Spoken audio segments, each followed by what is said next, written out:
Emotions का और vibrations का रिलेशनशिप में बहुत बड़ा कनेक्शन है। अगर ये खराब है तो इमोशनली आप बिल्कुल खत्म, बिल्कुल ड्रेन, बिल्कुल डिप्रेस्ड फील कर सकते हो। तो मुझे क्या मिल रहा है वो ज्यादा इंपॉर्टेंट है। सामने वाले को इमोशनली भी मैं सपोर्ट करूं कि ना करूं, वो छोड़ दो। जैसी एनर्जी आप सामने वाले को दोगे, बिल्कुल। पलट के 777 टाइम्स वो वापस आएगा। अगर आप चाहते हो कि आपका पार्टनर आपको रानी बना के रखे तो आपको अपने पार्टनर को राजा बना के रखना पड़ेगा। आप हो उनके साथ रिलेशनशिप में, कमिटमेंट नहीं दे रहे हैं, ऑप्शन में रखा हुआ है, जहां कुछ अच्छा मिला निकल लो। आपने इग्नोर मार दिया 1 साल पहले, अब 1 साल बाद आपको जब छोड़ के चली तब आपको समझ में आ रहा है यार वो साइन था। लड़के स्ट्रांग होते हैं, लड़के रोते नहीं हैं, लड़के ऐसे एक्सप्रेस नहीं करते, कोई देख लेगा आंसू पोंछो। ये जो इमोशंस का सप्रेशन है ना, this is called depression. Unrealistic pressures हैं, और अगेन ये अनरियलिस्टिक प्रेशर्स कहां से हैं? सोशल मीडिया और फिल्मी एक्सपेक्टेशन। हेलो व्यूअर्स, और स्वागत है आपका हमारे नए पॉडकास्ट में। एक ना आजकल जो सबसे बड़ा इशू है वो हमने अब तक छेड़ा नहीं था हमारे किसी भी पॉडकास्ट में। छोटी छोटी बातें ज़रूर करी थी, लेकिन एक स्पेसिफिक उस टॉपिक पे हमें बात करना ज़रूरी है। दैट इज़ रिलेशनशिप इश्यूज़ और उससे मेंटल हेल्थ पे क्या असर पड़ता है। एक हेल्दी और अच्छा रिलेशनशिप आपकी मेंटल हेल्थ को पॉजिटिव कैसे करता है, और जब एक रिलेशनशिप टूटता है किसी भी वजह से तो वो आपकी मेंटल हेल्थ पे कैसे असर डालता है।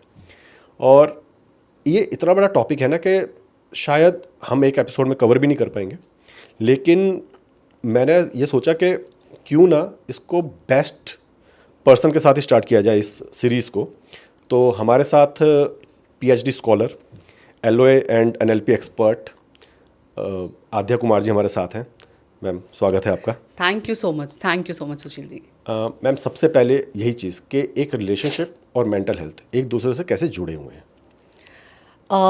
जैसा कि आपने बोला कि ये बहुत डीप टॉपिक है, एक एपिसोड में तो कवर करना बहुत मुश्किल है।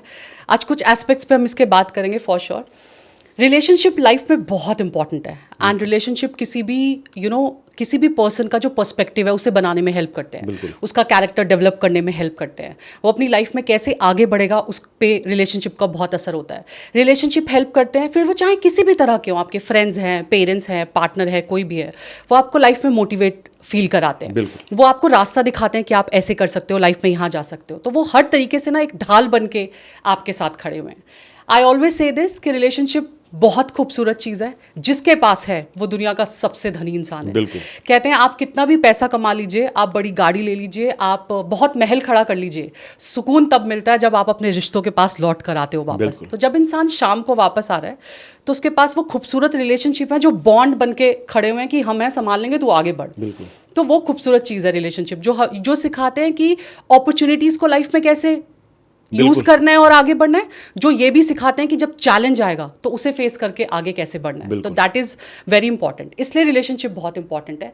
अब रिलेशनशिप जब आपके अच्छे होते हैं तो आप एनर्जेटिक फील करते हो, आप अच्छी वाइब्रेशंस फील करते हो, आप हैप्पी फील होते हो। आपके जो हैप्पी हार्मोन्स होते हैं, जिनको सेरोटोनिन और डोपामाइन बोलते हैं, वो बहुत हार्मोन्स आपके पीक लेवल पर होते हैं। लेकिन जब आपके रिलेशनशिप खराब होते हैं तो आप लो फील करते हो, आप इमोशनली ड्रेन फील करते हो। तो if you are into happy relationship in life तो आप बहुत आगे जाओगे, या आप ना उतने परेशान नहीं होगे लाइफ में, वो एंजाइटी, वो स्ट्रेस नहीं रहेगा।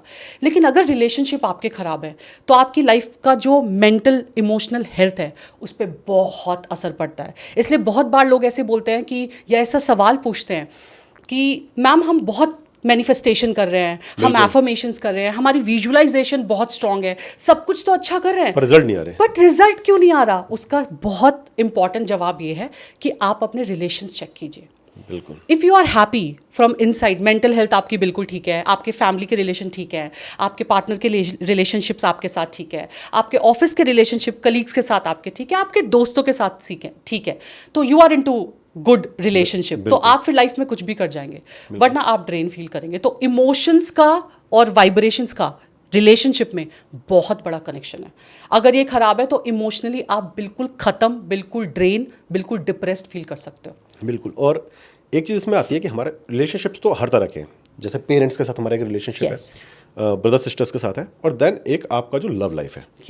अब ना लोग लव लाइफ में परेशान होते हैं, तो क्या लोगों को ये सोचना चाहिए कि जो हैप्पीनेस उन्हें बाकी रिलेशनशिप्स और जो सपोर्ट उन्हें आपके पेरेंट्स, आपके ब्रदर सिस्टर से आ रही है, वही सेम चीज़ आपका अगर लवर भी आपको वो हैप्पीनेस, वो सपोर्ट दे रहा है, देन कि ये बंदा आपके लिए सही है।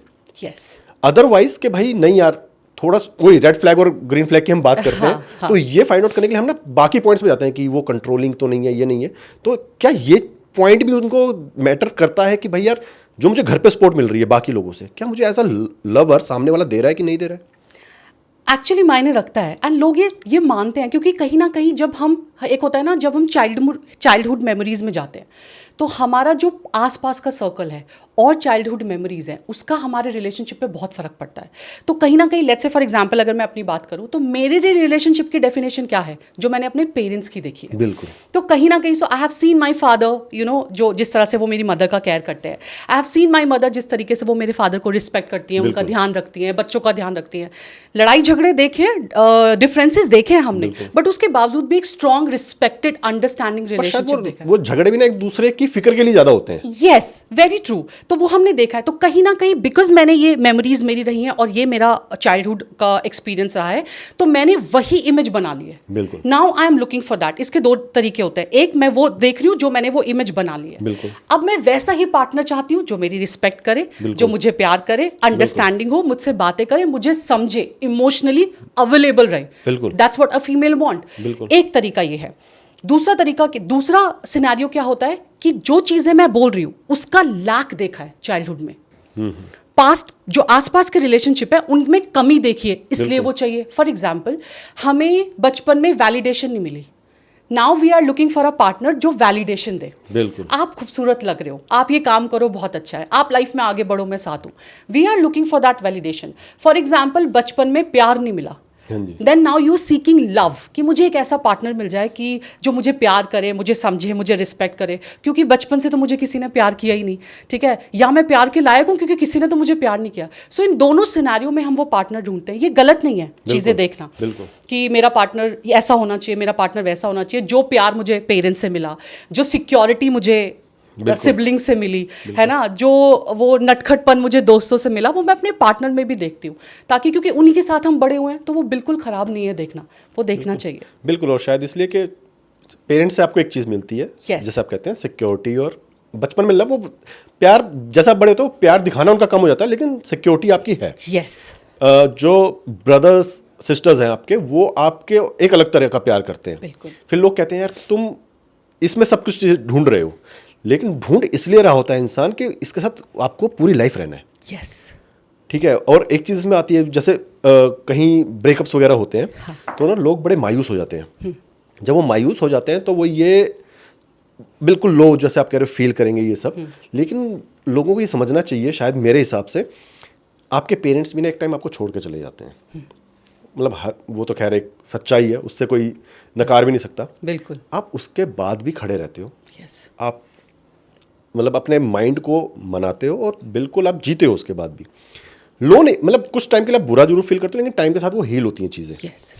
तो क्या जो पेरेंट्स जो आपके लिए हर जगह खड़े रहे, जो स्पोर्ट में खड़े हैं, आप उनके जाने पे भी संभालते हो खुद को। तो एक रिलेशनशिप जब ब्रेकअप होता है तो कई लोग बिल्कुल डिप्रेशन में चले जाते हैं, एक्सट्रीम स्टेप्स भी उठाते हैं। तो क्या उनको ये नहीं सोचना चाहिए कि हाँ यार, जब मैं वहाँ स्टैंड हो सकता हूँ, तो ये तो अभी कुछ 2-3 साल का रिलेशन मान लीजिए है, तो इसके बाद तो मैं स्टैंड हो ही सकता हूँ। बिल्कुल, ये बहुत ज़रूरी है समझना कि लाइफ ख़त्म नहीं होती। जैसे आपने बहुत खूबसूरत बात बोली कि हम संभाल लेते हैं खुद को, लाइफ ख़त्म नहीं होती। बट रिलेशनशिप में आई डोंट नो, वो एकदम सेंटर पॉइंट बन जाता है ना, कि हमें लगता है यही ज़िंदगी है, बिल्कुल, इसके अलावा हमारी कोई ज़िंदगी नहीं है। तो ये लोगों को समझना बहुत ज़रूरी है कि एक रिलेशनशिप टूटा, ब्रेकअप हुआ, तो आप उससे सीख लीजिए, ताकि जब आप अगला रिलेशनशिप बनाएं तो आपको उसमें चैलेंजेस ना आए, या जो गलतियां आपने करी या आपके पार्टनर ने करी, आप उनसे बच जाओ। तो तरीका क्या है? लेसन लेके आगे बढ़ो, रादर देन कि आप उसको सोच के बिल्कुल बैठ जाओ, क्योंकि आपको ये समझना है रिलेशनशिप क्यों खराब हुआ। आप ब्रेकअप पे, फॉर एग्जाम्पल, आप ब्रेकअप पे क्यों गए? तो ब्रेकअप का रीजन कैन बी कि टॉक्सिक रिलेशनशिप था, बिल्कुल, आप ब्रेकअप आपका हो गया, वेरी गुड। अगर रिलेशनशिप टॉक्सिक था तो बहुत अच्छी बात है, टूट गया, वरना इसको लेके जिंदगी भर ढोना तो बहुत मुश्किल हो जाता। A person who is controlling you, a person who is manipulating you, a person who is जो आपको इमोशनली themselves only, वो बिल्कुल। अपने अलावा कि किसी मुझे के क्या बारे मिल रहा है वो ज्यादा इंपॉर्टेंट है, सामने वाले को इमोशनली भी मैं सपोर्ट करूं कि ना करूं वो छोड़ दो। एग्जैक्टली मतलब एम्पैथी नाम की तो चीज ही नहीं चीज़ ही होती, नहीं क्योंकि होती, इमोशनली बिल्कुल। वो किसी को वो नहीं कर सेल्फ सकते, सेंटर्ड ज्यादा होते हैं। सेल्फ सेंटर्ड ज्यादा होते हैं, कम्युनिकेशन बिल्कुल खत्म है, बिल्कुल। उनको वैल्यू ही नहीं करना किसी के बिल्कुल। कम्युनिकेशन का।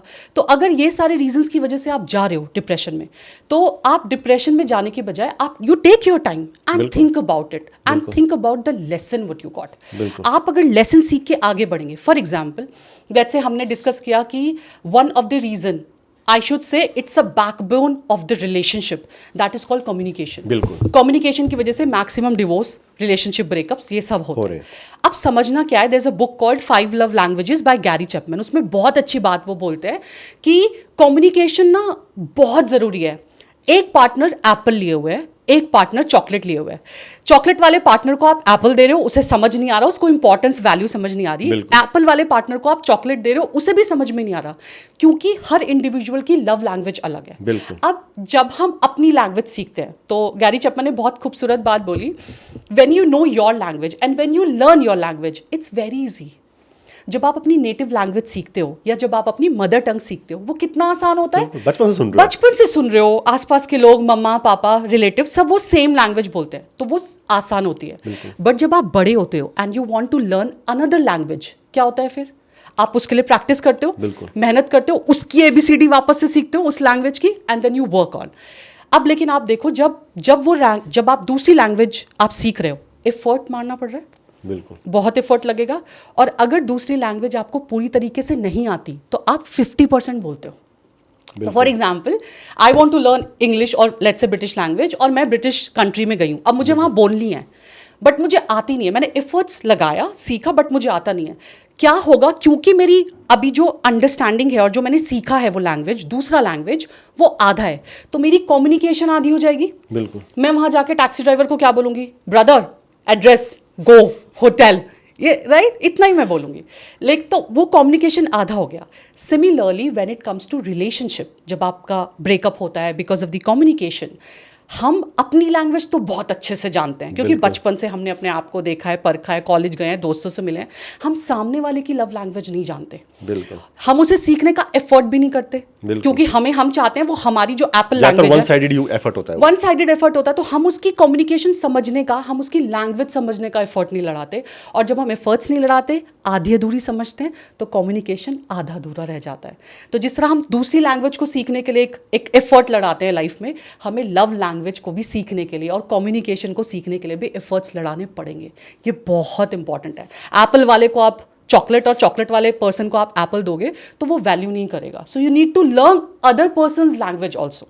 ये बहुत इंपॉर्टेंट है। जैसे हमने लैक ऑफ कम्युनिकेशन बोला, हमने बोला टॉक्सिक रिलेशनशिप होता है तो डिप्रेशन में जाता है। पास्ट के एक्सपीरियंसेस खराब हैं, आप सीखिए कि पास्ट एक्सपीरियंसेस क्यों खराब हैं, वहाँ ऐसा क्या खराब हुआ। अगर गलती सामने वाले की थी तो माफ़ करो, आगे बढ़ो। अगर गलती आपकी थी तो आप भी एक लेसन ले लो, राइट, कि क्या इसमें सीखने के लिए, तो आप आगे बढ़ो। तो ये सारी चीज़ें जो आप देख सकते हो कि डिप्रेशन में इंसान जा रहा है, तो वो जाने की बजाय, जैसे आपने बोला कि माँ बाप बहुत इंपॉर्टेंट है।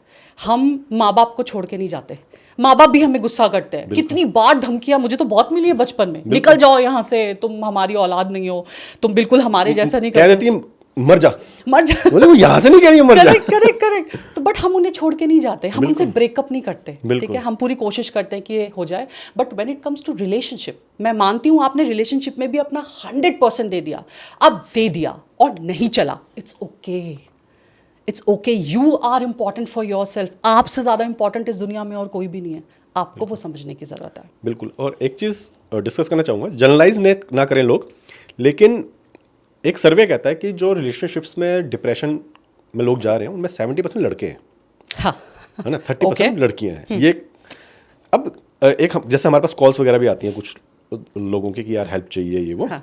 तो ये कहते हैं कि लड़कियां ना कुछ चीज़ों को जनरलाइज कर देती हैं कि तुम लड़की से आराम से बात करो, हाँ। अगर वो गुस्से से भी कर रही है तो तुम लड़की से आराम से बात करो, तुम अगर लड़का कहता है यार तुम भी मुझे समझो तो अच्छा, मतलब compete कर रहे हो तुम, हाँ। ये चीज़ें बहुत होती हैं। तो क्या लड़कियों को भी ये सोचने की जरूरत है कि यार सामने वाला भी इंसान ही है।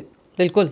आप ये मत सोचो कि लड़की है तो उससे हमेशा आराम से बात होगी। सामने वाला बंदा अगर 10 में से आपने उसके साथ 10 बार गुस्से में बात करी तो 8 बार वो करेगा प्यार से, लेकिन 2 बार उसका भी शायद किस मूड में है तो निकलेगा। तो उस चीज़ को आपको भी समझना है शायद। बिल्कुल बिल्कुल, ये बहुत ज़रूरी है क्योंकि जनरलाइज करना बहुत आसान है। मैं लड़की हूँ तो मुझे सीट पहले दो, मैं लड़की हूँ तो लाइन में मैं आगे लगूंगी, ये कहना बहुत आसान है, बट आप उसके लिए एफर्ट्स करो ना।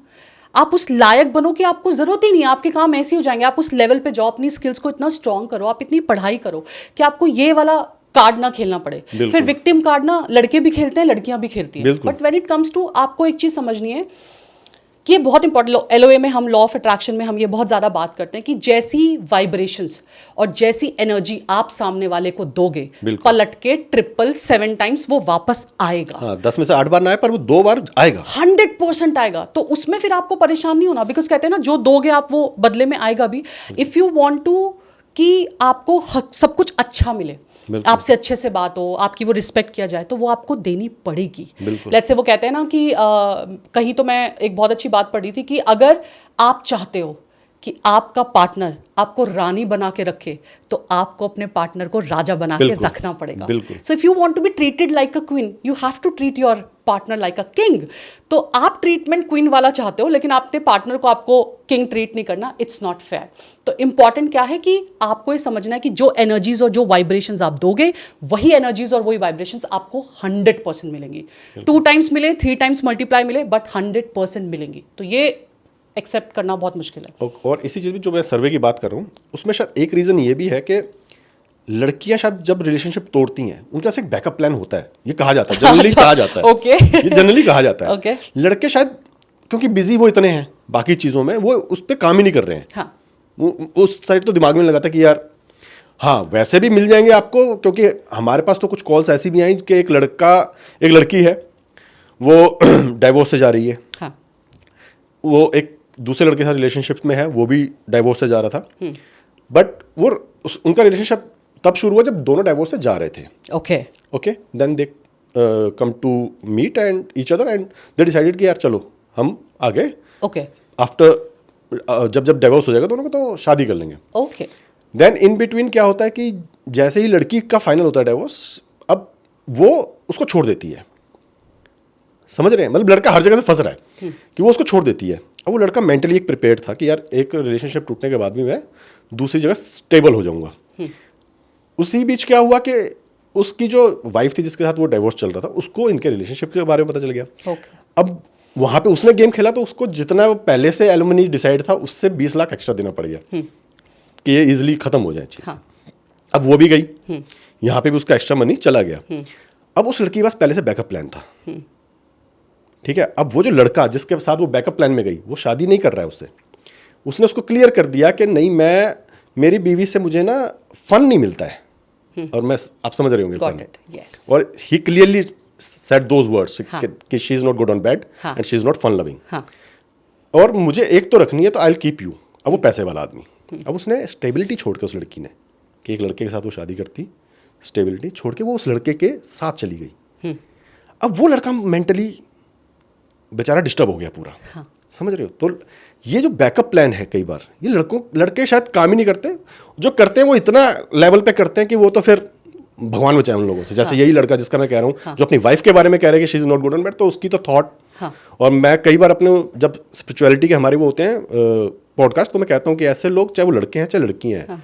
पुराने टाइम में हम इनको तवाइफे कहते थे। हाँ। वो लड़के भी हो सकते हैं, तो इसलिए मैं उस चीज़ को कभी वो नहीं कहता हूँ कि एक साइड को।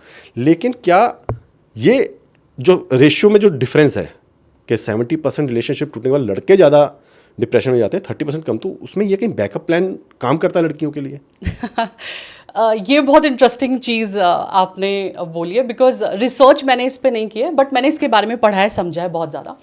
तो इसके डेटाज क्या हैं, that I really don't know about it. I know कि लड़कियां जल्दी मूव ऑन कर जाती, दैट आई नो, वो डेटा है, वो रिसर्च भी है। But when it comes to कि ये बैकअप प्लान रखते हैं, सब कुछ करते हैं, आजकल के रिलेशनशिप में what I am understanding is कि बहुत सारे स्लैंग्स हो गए। बिल्कुल। जैसे फॉर एग्जाम्पल गैस लाइटिंग हो गया है, फॉर एग्जाम्पल घोस्टिंग हो गया है, फॉर एग्जाम्पल बेंचिंग हो गया है। So whatever you are sharing, this is a example of benching, and this is happening with a female और अ मेल ऑल्सो। किसका ज्यादा है that I actually really don't know, but ये हो गया है। नहीं, मैं भी किसका ज्यादा उस पर नहीं हूँ। मैं उस पर जो सर्वे है दैट इज अबाउट डिप्रेशन। अच्छा, कि 70% लड़के ज्यादा डिप्रेशन में चले जाते हैं रिलेशनशिप टूटने पे। हाँ, that will I discuss. वो रेशियो एक्चुअली ज्यादा है, वो will discuss about it. But when it comes to ये वाला scenario, it's called benching. Benching का मतलब सिंपल है, ये आपके ऑफिस में भी होता है, आपके फ्रेंड्स के साथ भी होता है, आपके बॉस के साथ भी होता है, सबके साथ होता है, ये हर रिलेशनशिप में होता है. नॉट पेरेंट्स और इनके साथ नहीं होता, बट आपके फ्रेंड्स के साथ भी हो सकता है, आपके कॉर्पोरेट करियर में भी हो सकता है. कि जब आपको उन्होंने, आप ऑप्शन में हो लेकिन आपको उन्होंने ऑप्शन में रखा हुआ है. बिल्कुल. आप हो उनके साथ रिलेशनशिप में, कमिटमेंट नहीं दे रहे हैं, ऑप्शन में रखा हुआ है, जहां कुछ अच्छा मिला निकल लिए. बिल्कुल. So this is called benching. तो ये बेंचिंग आजकल बहुत हो गया है. एंड इसका जो मेजर रीजन है, जो मैं एक्चुअली देना चाहूंगी, और आई एम श्योर आप उससे एग्री करेंगे, दैट इज सोशल मीडिया. बिल्कुल. सोशल मीडिया ने इतना कलेश मचाया हुआ रिलेशनशिप्स में, और ये जो एप्स आ गई हैं, लेफ्ट स्वाइप और राइट स्वाइप, ये लोगों का थॉट प्रोसेस ही रिलेशनशिप को लेके चेंज हो गया है. I was listening something and people were sharing कि आजकल जो शादी है, marriage, people are ready for wedding, people are not ready for marriage. बिल्कुल. वो शोशे के लिए रेडी हैं, लहंगा ऐसा होगा, इतनी बड़ी बारात आएगी, इतना बड़ा सब कुछ होगा, सब कुछ करने को तैयार है, बट वो शादी की कमिटमेंट के लिए तैयार नहीं. शोशे के लिए तैयार है लेकिन कमिटमेंट के लिए तैयार नहीं. कमिटमेंट के लिए तैयार नहीं. उन्हें वो प्री वेडिंग भी कराना है, उन्हें सब कुछ करना है. तो ये बहुत बड़ा चेंज आया है. तो ये जो बेंचिंग कल्चर है ना, ये आजकल बहुत वो है. और ये इसका रीजन सिर्फ सबसे ज्यादा क्या है कि ऑप्शंस बहुत हैं आपके पास. बिल्कुल. Because of social media, because of apps, आपके पास ऑप्शन बहुत है. पहले नहीं थे. पहले हमारे पेरेंट्स ले जाते थे कि चलो शादी में चलना है, अच्छे से तैयार हो जाओ. तो वो अच्छे से तैयार होना वाज अ सिग्नल कि किसी से मिलना है, या घर पे कोई आ रहा है, या हमारे ऑफिस कल्चर में कोई एक लड़की हमें पसंद आ गई, या लड़का, क्योंकि वो हमारे वर्क कल्चर हमारे सेम है, हमें वो पसंद आ गई. कॉलेज में चलिए, मान लीजिए कि हमारे क्लासरूम में कोई क्लासमेट है, या हमारा कोई सीनियर है या जूनियर है, तो वो ऑप्शंस, लिमिटेशंस थे. अब जो लेफ्ट और राइट स्वाइप हो गया, इसकी वजह से ऑप्शंस बढ़ गए, सोशल मीडिया बहुत बढ़ गया.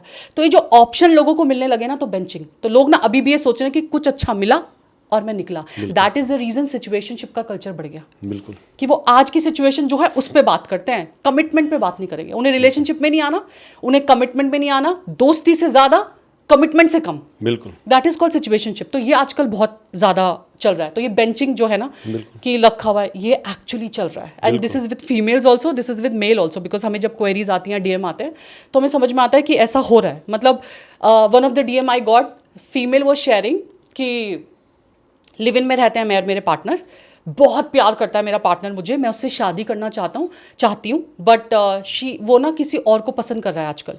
वो मुझे बोल रहा है कि वो मुझसे शादी करेगा. हाँ, लेकिन वो किसी और को पसंद कर रहा है. लेकिन वो किसी और को पसंद. अब ये आप नहीं समझते, रेड फ्लैग है भाई. एग्जैक्टली, ये बहुत बड़ा रेड फ्लैग है. तो आप नहीं समझ रहे हो. तो मैंने कहा ये क्या बात हुई. फिर एक डीएम आता है कि उसके और मेरे रिलेशनशिप, मेरे और मेरे पार्टनर के रिलेशनशिप के बारे में लड़के की भाभी को पता चल गया. तो उन्होंने गुस्से में आके घर में सबको बता दिया, और उन्होंने शादी की तारीख फिक्स कर दी.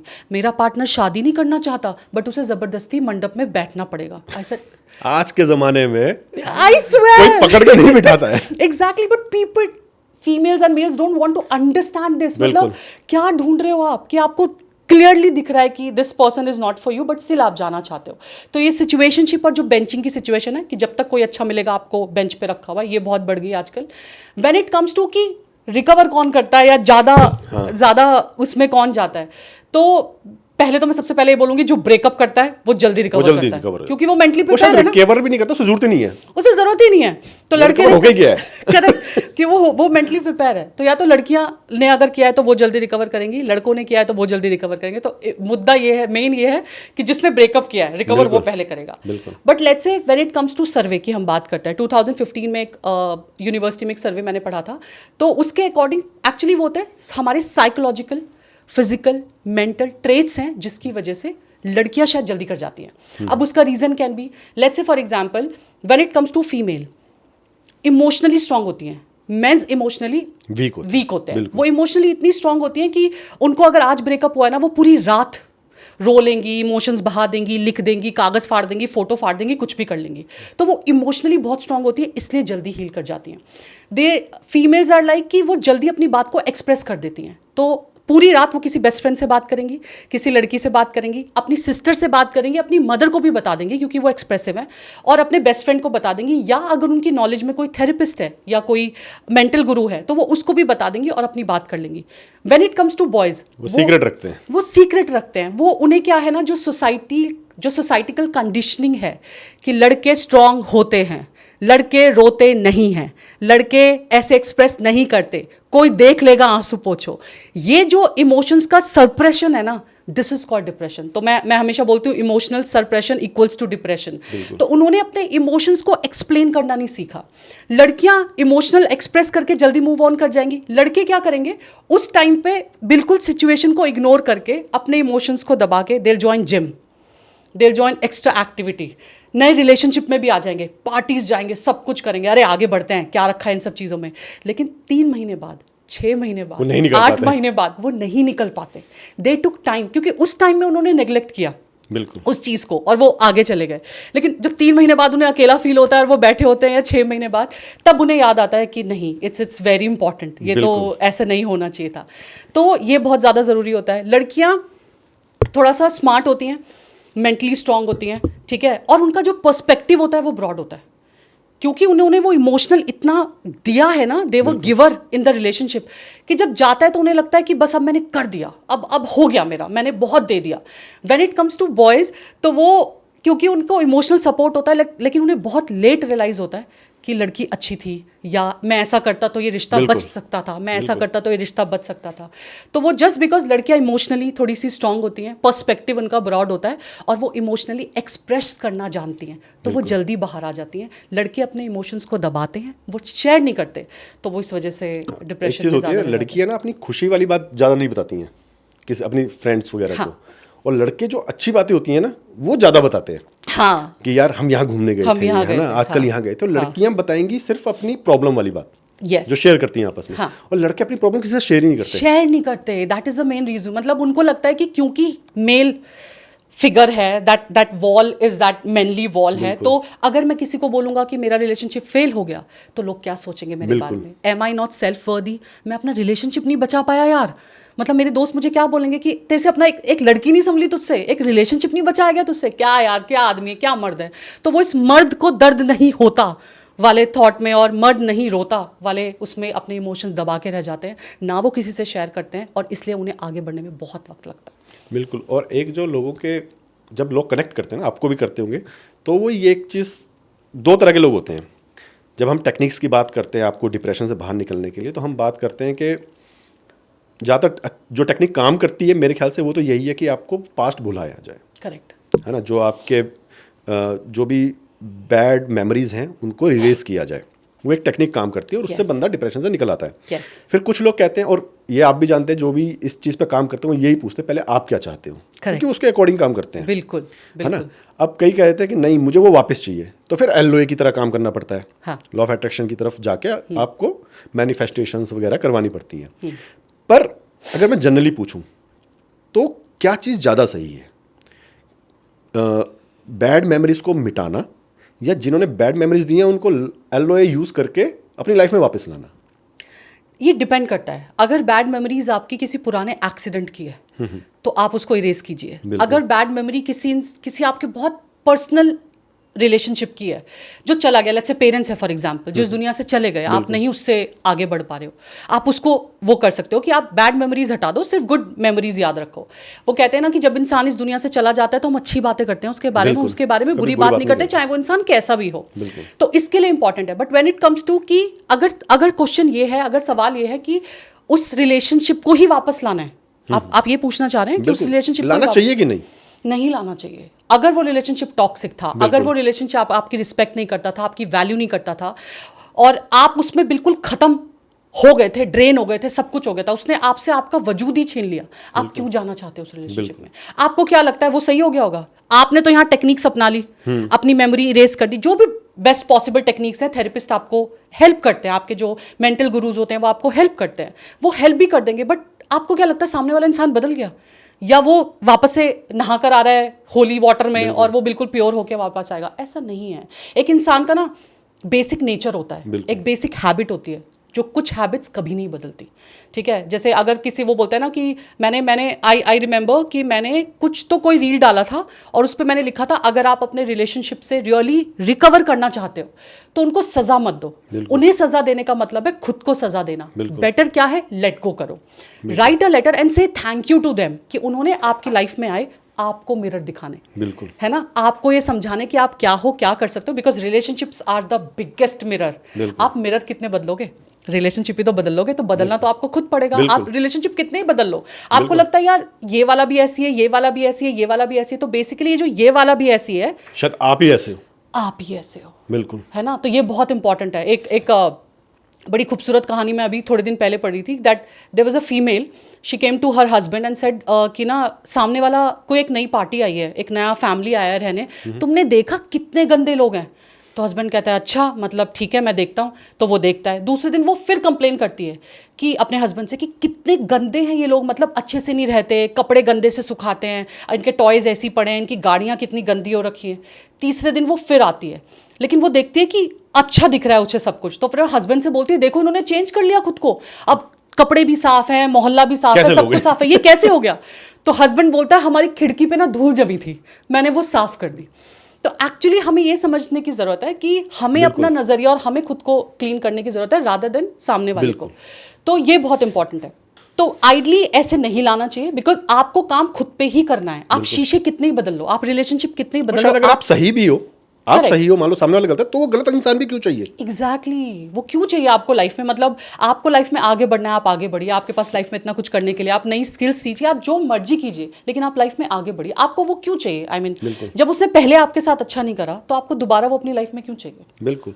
और शायद हम जब कुंभ भी गए थे ना, तो वहाँ पे कुछ महामंडलेश्वरों से, कुछ महंतों से बात कर रहे थे, और इस टॉपिक पे भी हमने छेड़ी ये चीज़ कि आजकल जो है लोग मैटेरियलिस्टिक चीज़ों के पीछे ज़्यादा जाते हैं, और जो रिलेशनशिप टूटते हैं, वो लड़का जब तोड़ता है तो वो उसको अपनी गर्लफ्रेंड या जिसके साथ वो पार्टनर है उससे सुंदर दिख गई, ज़्यादातर ये रीज़न होता है। लड़कियां जब तोड़ती हैं तो ज़्यादातर वो मैटेरियलिस्टिक चीज़ों के पीछे, अरे ये ज़्यादा पैसे वाला है तो इसके पीछे ये रीज़न होते हैं। हाँ। तो हमने उनसे जब पूछा कि भाई क्या ये पाप खत्म होंगे यहाँ आके कुंभ में नहा के, क्योंकि कह दिया जाता है ना गंगा में नहा के आपके सारे पाप धुल जाते हैं। हर महंत ने कहा नहीं, आपको पता था कि आप गलत कर रहे थे सामने वाले के साथ। बिल्कुल। एक होता है ना कि भाई कोई एक बड़ी लड़ाई हुई, टूट गया रिलेशनशिप, समझ में आता है कि भाई इंस्टेंट हुआ कोई चीज़। लेकिन जब आपको पता था कि मैं ये करूँगा या करूँगी तो सामने वाले पे ये असर पड़ेगा, फिर भी आप कर रहे हो, तो ऐसे पापों की तो शायद जब भगवान ही नहीं माफ़ी दे रहे, तो आपको वापस ला के माफ़ करके कोई फ़ायदा नहीं। बिल्कुल सही बात है, बिल्कुल सही बात है। ये आई डोंट थिंक सो ये होना चाहिए, और ये क्यों कर रहा है मुझे समझ नहीं आता। When it comes to law of attraction, many people came to me and they said कि हमें वही चाहिए, वो स्पेसिफिक पर्सन को अट्रैक्ट करना है। हम हमेशा ये एडवाइस करते हैं, why to manifest a specific person, manifest a best person, जो आपके लिए बेस्ट है, आप उसको करो ना। देन समटाइम पीपल से कि ये मेरे लिए बेस्ट है, आपको कैसे पता? बिकॉज आपने वो कॉन्वर्सेशंस नहीं सुनी जो भगवान ने सुनी है। तो वो जो सुप्रीम पावर कहते हैं ना, जब दोस्ती टूटती है या रिलेशनशिप टूटता है, तो वो कुछ कॉन्वर्सेशंस जो भगवान ने सुनी है वो आपने नहीं सुनी होती, इसलिए ये बहुत बेस्ट है आपके लिए अगर गया है तो। बल्कि भगवान ने आपको शायद वो दिखा दी वो एक चीज़ जो तुम्हारे लिए जरूरी थी, कि बेटा ये सामने वाला ऐसा है। एग्जैक्टली वो साइन देता है। हाँ, वो साइन देता है, भैया ऐसा ना हो कि तुम बाद में पछताओ पूरा। जैसे शादी हो जाए उसके बाद भी अगर यही चीजें हो रही हैं, किसी का गर्लफ्रेंड बॉयफ्रेंड वो बाद में भी किसी अलग रिलेशनशिप में शादी के बाद है, तो वो बहुत एक्सट्रीम हो जाएगी चीजें। ये एक्चुअली, और ये ना ये हम बहुत बार ना जानते हुए भी इग्नोर करते हैं। बिल्कुल, that is the major issue with us, because हम प्यार में कहते हैं ना अंधा गूंगा बहरा सब होता है इंसान। नया नया प्यार अच्छा लगता है, नया नया प्यार अच्छा लगता है, तो कई बार हम जान के इग्नोर करते हैं। आई वॉज यूजली मैं व्लॉग्स नहीं देखती, मैं बहुत कम व्लॉग्स देखूंगी, या कोई व्लॉग की रील आ गई तो मैं देखती हूँ। I don't watch vlogs, but somehow some I don't know वो एलॉग्रिथम था क्या था कि एक रील या एक व्लॉग आया जिसे मैंने वो फास्ट फॉरवर्ड करके देखा, and I was literally shocked, because मेरे लिए ये पहली बार था। सो व्हाट हैपेंड इज कि शादी हुई है, और that female is on YouTube, वो अपने व्लॉग्स बनाती हैं, सब कुछ बनाती हैं, शादी दिखा रही है, सब कुछ हो रहा है, शादी चल रही है, पूरी शूटिंग हो रही है, सब कुछ हो रहा है। अब अचानक से क्या होता है, एंड में जब विदाई होती है तो पेरेंट्स की दो ही डिमांड होती है, या तो कुछ पेरेंट्स वेन्यू से विदा कर देते हैं अपनी बेटी को, कुछ घर से, बिकॉज घर पे उन्होंने देव बिठाए होते हैं तो उनको पूछ के निकलना होता है। सो लड़की के पेरेंट्स ने बोला कि हम घर ले जाना चाहते हैं, हम घर से विदा करना चाहते हैं अपनी बेटी, हम देव पूछ के निकालेंगे, चलेगा? तो उन्होंने बोला बिल्कुल चलेगा, कोई बात नहीं, आप घर से विदा कर दीजिए। लड़का और लड़के की फैमिली घर पर आए, लड़की की फैमिली के देव पूजने थे, देव पूज के उन्हें हाथ जोड़ के माथा टेक के निकलना था। जब वो खड़े हुए वहां पे, तो माँ ने, जो लड़की की मदर थी, उन्होंने बोला बेटा ये हमारे देव हैं, इन्हें पूजना है, तो इन्हें एक बार हाथ जोड़ लो, माथा टेक लो, और फिर हम अपनी लड़की विदा करते हैं। Can you imagine? लड़के ने मना कर दिया और बारात वहीं से वापस गई है। okay. I was really surprise. तो दैट गर्ल, छोटी सी चीज़ है, इतनी छोटी सी चीज़ है। अब ये अचानक से नहीं हुआ। हाँ, मैं I always believe in this, हमेशा साइंस मिलते हैं, साइंस मिलते हैं। मैं हमेशा बोलती हूँ, या मेरा ये मानना है फॉर एग्जाम्पल लाइफ में, कि जब आपके साथ कुछ भी होता है उसकी भूमिका बहुत पहले से बंधी होती है। वो तो एक रिएक्शन है, it was just a reaction, friction of seconds की। उस टाइम वो गुस्सा ज़्यादा आ गया, या गुस्से में बात कर ली, गाली गलौच हो गया, जो भी है, या आप कोई बात लेकर आ गए, लेकिन उसकी जो भूमिका होती है ना, वो बहुत पहले से चल रही होती है। तो क्या आपको ऐसा कोई साइन नहीं मिला कि ऐसा भी कुछ आपके उसमें हो सकता है? लेकिन जब कोई आपको साइन मिला होगा दैट जो आपका पार्टनर ने किया, तो आपने उसको कंप्लीटली इग्नोर मारा। इस पे एक छोटी सी स्टोरी है। हमें एक कॉल आई थी, एक लड़का था, उसने कॉल किया था कि भाई सर ऐसे ऐसे, मेरा डिप्रेशन में ही था रिलेशनशिप इश्यूज़ की वजह से। उसका रीज़न क्या था, लड़की किसी एक टॉक्सिक रिलेशनशिप में पहले थी, उसके साथ रिलेशनशिप में आने से पहले। जब वो उससे निकल रही थी तो उसने उसकी बहुत बुराइयां करी उस लड़के की, वो टॉक्सिक था ये वो, और मैं डिप्रेशन में थी, मेरा फ़ायदा उठाया, मुझे दारू वारू पिलाना, सिगरेट वगैरह पिलाना शुरू किया उसने। तो कहता कि मैं उसको पहले से ही पसंद करता था, जब वो आई तो मैंने उसको थोड़ा सहारा दिया और उसकी हर चीज़ मैंने सॉल्व की। मतलब चाहे वो मनी रिलेटेड हो, चाहे वो इमोशन से रिलेटेड हो, हर चीज़ सॉल्व करी। कहता अब बीच बीच में क्या होता था, मुझे पता चल जाता था कि उसका फ़ोन आया है उस लड़के का, ठीक है, किसी तरह उसको पता है। वो कॉल, जैसे उसने कॉल करी उसको, उसने कहा कि कॉल आ रही है, उस बीच में वो वेटिंग पे जा रहा है, और फिर फ़ोन उठा के कहती थी ऑफिस से फ़ोन था। कहते जब घर आके मैंने एक दो बार फ़ोन चेक कर लिया, कहते उस टाइम पे वो कॉल हिस्ट्री उड़ी हुई है। ओके, अब ये साइन है करेक्ट कि यार वो लड़की तुमसे छुपा रही है कि मैं उस लड़के से बात कर रही हूँ। यस। और जब आप उससे डिस्कस करोगे, यार तूने कॉल हिस्ट्री, यार उसका फ़ोन था, वो मुझे लगा तुझे बुरा लग जाएगा, हाँ, तो तुम आके बता देते कि भाई मैंने उसको कहा। वो आके तेरे को बता भी तो सकती थी कि यार उसका फ़ोन आया था, मैं ये बात कर रही थी। शक करने को नहीं कह रहा हूँ मैं भी कि वो उस टाइम वो कुछ गलत ही बात कर रही थी, लेकिन उसने जो वो डिलीट की है ना, वो आपके लिए साइन था।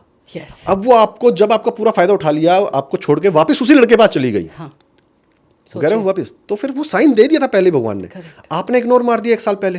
अब 1 साल बाद आपको जब छोड़ के चली, तब आपको समझ में आ रहा है यार वो साइन था। तो वो उसी टाइम डिस्कस करो, और अगर लगता है ना कि सामने वाला बेबी गलती नहीं मान रहा, तो भैया दूर से नमस्कार करके निकल जाओ। बिल्कुल, ये बहुत इंपॉर्टेंट है, ये बहुत इंपॉर्टेंट है। लेकिन कई बार मुझे ऐसा लगता है कि जैसे या तो वही कि ऑप्शंस बहुत है, हाँ, ये एक one of the reason, and one of the reason कि ना कई बहुत सारे लोग ऐसे हैं, लड़कियां भी हो सकती हैं, लड़के भी हो सकते हैं, उन्होंने ना कहीं अपनी ना सेल्फ वर्थ को ना बिल्कुल लो कर दिया है। बिल्कुल, उनको ये समझ नहीं आ रहा कि उन्हें बेटर मिल सकता है। उन्हें ये लग गया है कि ये चला गया तो क्या होगा, इसने मुझे छोड़ दिया तो क्या हो गया, इसके बिना मेरा वजूद नहीं है, इसके बिना मेरी कोई जिंदगी नहीं है, इसके बिना मुझे कौन प्यार करेगा, मेरा कौन ध्यान रखेगा, ऐसा नहीं है। हाँ, और ऐसे आपको ना कंपैरिजन होता है, जैसे कुछ रिलेशनशिप्स में ना जो आपके अच्छे पार्टनर होते हैं, वो आपको हमेशा ऊपर उठाना चाहते हैं। जैसे एक एग्जाम्पल था, एक हमारा फ्रेंड ही था, वो स्टारबक्स से नीचे कॉफ़ी नहीं पीता था। कि भाई स्टारबक्स की कॉफ़ी पियेंगे। अब कई लोगों को लग सकता है यार महंगी पी रहा है ये वो, और सीसीडी भी तो है, लेकिन उसने अपना एक स्टैंडर्ड बनाया है। वो अपने फ्रेंड्स को भी लेके जाता है। कई उसके फ्रेंड्स कहते हैं यार तेरे चक्कर में हमने पहली बार स्टारबक्स की कॉफ़ी पी ली। ऐसे अब उसकी एक गर्लफ्रेंड बनी, उसने पहले तो यार तू ही खर्चता है हमेशा, वो नहीं खर्चते, और स्टारबक्स में महंगी आती है, तो उनको यहाँ पिलाया कर, तो आपका लेवल गिरा रहे हैं एक तरह से। मतलब मैं सीसीडी और उनके बीच में कंपैरिजन नहीं कर रहा हूँ, लेकिन आपका एक मतलब स्टैंडर्ड है लाइफ को जीने का, आपके माइंड में आपको कि मुझे इससे नीचे कॉफ़ी नहीं पीनी, लेकिन वो आपको गिरा रहे हैं। तो आपको ये समझना है कि नहीं, वो ना आपको नीचे लेके आ रहे हैं, बजाय इसके कि आपके साथ जाके स्टारबक्स में खुश हो। Exactly, very true. ये बहुत इंपॉर्टेंट फैक्टर है। मतलब आइडली ये होना चाहिए कि I am so impressed with you कि जो लोग ना अपने कलीग को या किसी को एक, बिकॉज उन्हें पता है कॉफ़ी का कीमत क्या है, स्टारबक्स की कॉफ़ी का, वो ना उनको वहाँ ले जाके वो चाय की टपरी पे भी ले जा सकते हैं। लेकिन I am so proud of you, I am really like, मुझे इतना कुछ सीखने को मिल रहा है आपसे कि आप अपने फ्रेंड्स को उस वैल्यू पे रखते हो, वो वैल्यू देते हो, या उस स्टैंडर्ड पे रखते हो कि आप उन्हें भी स्टारबक्स का कॉफी आप वो कर रहे हो, अप्रोच कर रहे हो। This should be the approach. बिल्कुल। और शायद रेड फ्लैग पीपल ना जो लोग होते हैं, वो शायद अपनी फैमिली का भी नहीं सोचते। जो मैं एक एग्जांपल और देता हूँ, हमारे पास कॉल आई थी, एक लड़के ने कहा कि मेरा जो है गर्लफ्रेंड के पेरेंट्स को भी पता था, और कई बार हम बाहर उनके पेरेंट्स के साथ भी घूमने गए जैसे, ठीक है, और जैसे उसने एक एग्जांपल दिया, कहता कि हम डोमिनोज गए, मतलब चायोज में बैठे हुए थे, तो शी सेड के यार कुछ खाना है डोमिनोज से, तो डोमिनोज चले गए और पिज़्ज़ा लिया और चोको लावा उसने ऑर्डर कर दिया। जब ऑर्डर कर दिया तो शी सौ कि यार यहाँ पे ना एक वेलवेट लावा भी आया हुआ है। ओके। शी सेड कि यार मुझे पहले पता तो मैं ये ले लेती। लड़के ने वो भी ले लिया। ओके, ठीक है। आए, कहते हम चायोज में बैठे हुए थे, उसके पेरेंट्स भी, और वो खाने लगे, तो उस लड़की ने रेड वेलवेट का एक स्पून लिया, and she didn't like that. Okay कि यार नहीं टेस्ट अच्छा नहीं है, और उसका तो पूरा फेंकना पड़ा। ओके देन उसके फादर ने, लड़की के फादर ने कहा कि तुम वेस्टेज बहुत करते हो ये वो हाँ। चीज़ें, तो लड़की ने उसको ब्लेम करना चाहा लड़के पे हाँ। कि नहीं मैं तो बस कहा था कि चखना है, ये तो इसने एवे ले लिया। हाँ। हर मदर सेड कि तुझे नहीं पता जिस चीज़ की तू जिक्र कर देती है या हाथ रख देती है वो ले आता है। तो आपके माँ बाप को पता है कि ये बंदा आपको क्या वैल्यू करता है, Very उसके बाद भी कहता है वो मुझे छोड़ के चले गई किसी और के लिए क्योंकि उसका पैसा ज़्यादा था। मतलब आपके पेरेंट्स का आप नहीं सोच पा रहे हो कि आपके पेरेंट्स को भी पता है कि आपके लिए क्या सही है। क्या सही है, बिल्कुल। तो ये शायद चीज़ें ना आजकल मेटलिस्टिक लाइफ में रिलेशनशिप्स की वैल्यू बहुत कम हो गई है। एक्चुअली लोग वो समझ ही नहीं पा रहे कि उनको, वो खुद भी नहीं, शायद नहीं समझ पा रहे कि उनको एग्जैक्टली क्या चाहिए। बिल्कुल। आज उनको कोई चीज अच्छी लगती है, अब लेट्स से फॉर एग्जांपल आप मटेरियलिस्टिक की बात कर रहे हैं ना, तो आज उन्हें मटेरियलिस्टिक अच्छा लग रहा है, बिल्कुल। मिल जाएगा, दोस्त मिल जाएगा, पार्टनर मिल जाएगा जो क्लब भी लेके जाएगा, पार्टीज भी कराएगा, घुमाएगा भी, लेकिन फिर उनका नीड क्या चेंज होता है कि ये मुझे टाइम नहीं देता। बिल्कुल। फिर उनकी नीड क्या चेंज होती है, ये मुझसे बात नहीं करता, इसके पास मेरे साथ बात करने के लिए वक्त नहीं है, बिल्कुल। ये इमोशनली अवेलेबल नहीं है। बिल्कुल। तो आप इतने मैनिपुलेट हो रहे हो कि आपको भी नहीं पता आपकी नीड क्या है। बिल्कुल। आपकी नीड आज एक 5 स्टार में खाना खाने की है कि आपका पार्टनर आपको लेके जाए, पैसे खर्च करे, पार्टनर हाँ, सामने वाले ने आपको मटेरियलिस्टिक सब कुछ दे दिया क्योंकि आपको चाहिए था, और बाद में आप ये कह दो कि यार जो रिलेशनशिप में मटेरियलिस्टिक चीजों पे नहीं टिकते, आप फिर दूसरे पे ही ब्लेम डाल दे रहे हो कि तुम्हारी वजह से। तो ये ब्लेम गेम जब खेलते हैं ना, तो ऐसा नहीं है कि ब्लेम गेम खेलना फिर ये लोगों के लिए जरूरी हो जाता है, बिकॉज कहीं तो अपना घड़ा फोड़ना है ना उन्हें, तो वो अपने ऊपर ब्लेम ना लेके दूसरे पे लेते हैं, दूसरे पे देते हैं। मेरा ये कहना है कि इट्स मटेरियलिस्टिक भी खराब नहीं है, आपको है ठीक है, लेकिन फिर आप दूसरी चीज़ों की मत करो। आप अपनी जो आपकी नीड है या आपकी जो रिक्वायरमेंट है, लेट्स से बॉयज़ की अपनी रिक्वायरमेंट होती है कि उनको कैसी लड़की चाहिए, गर्ल्स की अपनी रिक्वायरमेंट होती है कि उन्हें कैसा लड़का चाहिए। फिर जब आपकी वो रिक्वायरमेंट फुलफिल हो रही है तो या तो आप उस पर स्टिक रहो, फिर आप अपनी रिक्वायरमेंट चेंज मत करो कि आज आपको मटेरियलिस्टिक चाहिए, आपको गाड़ी चाहिए, गाड़ी में गाड़ी की डिमांड करना, गाड़ी में घूमना कोई बुरी बात नहीं है, करते हैं जिनके पास है, जो अफोर्ड कर सकते हैं उन्हें करना चाहिए, बट जो नहीं कर पा रहा फिर उसकी अगर जिद करना है तो वो एक अलग चीज है। प्रेशर ज्यादा हो जाता है, प्रेशर की वजह से इंसान बहुत डिप्रेशन में जाता है, बहुत मतलब अनरियलिस्टिक प्रेशर्स हैं। और अगेन ये अनरियलिस्टिक प्रेशर्स कहाँ से हैं? सोशल मीडिया और फिल्मी एक्सपेक्टेशन। फिल्मों में जो शादियां दिखाई जा रही हैं उनकी वजह से एक्सपेक्टेशन इतनी हाई हो गई है, सोशल मीडिया ज्यादा आ गया है, कंपैरिजन ज्यादा आ गया है। अभी 1 वीक पहले I got one of the message and person was asking मेरी शादी फिक्स हो गई है, जिस लड़की से मेरी शादी फिक्स हुई है मैं उससे बहुत प्यार करता हूँ, बहुत अच्छी बहुत प्यारी लड़की है, बट समहाउ शादी की डेट जैसे जैसे नज़दीक आ रही है हमारे झगड़े बढ़ते जा रहे हैं।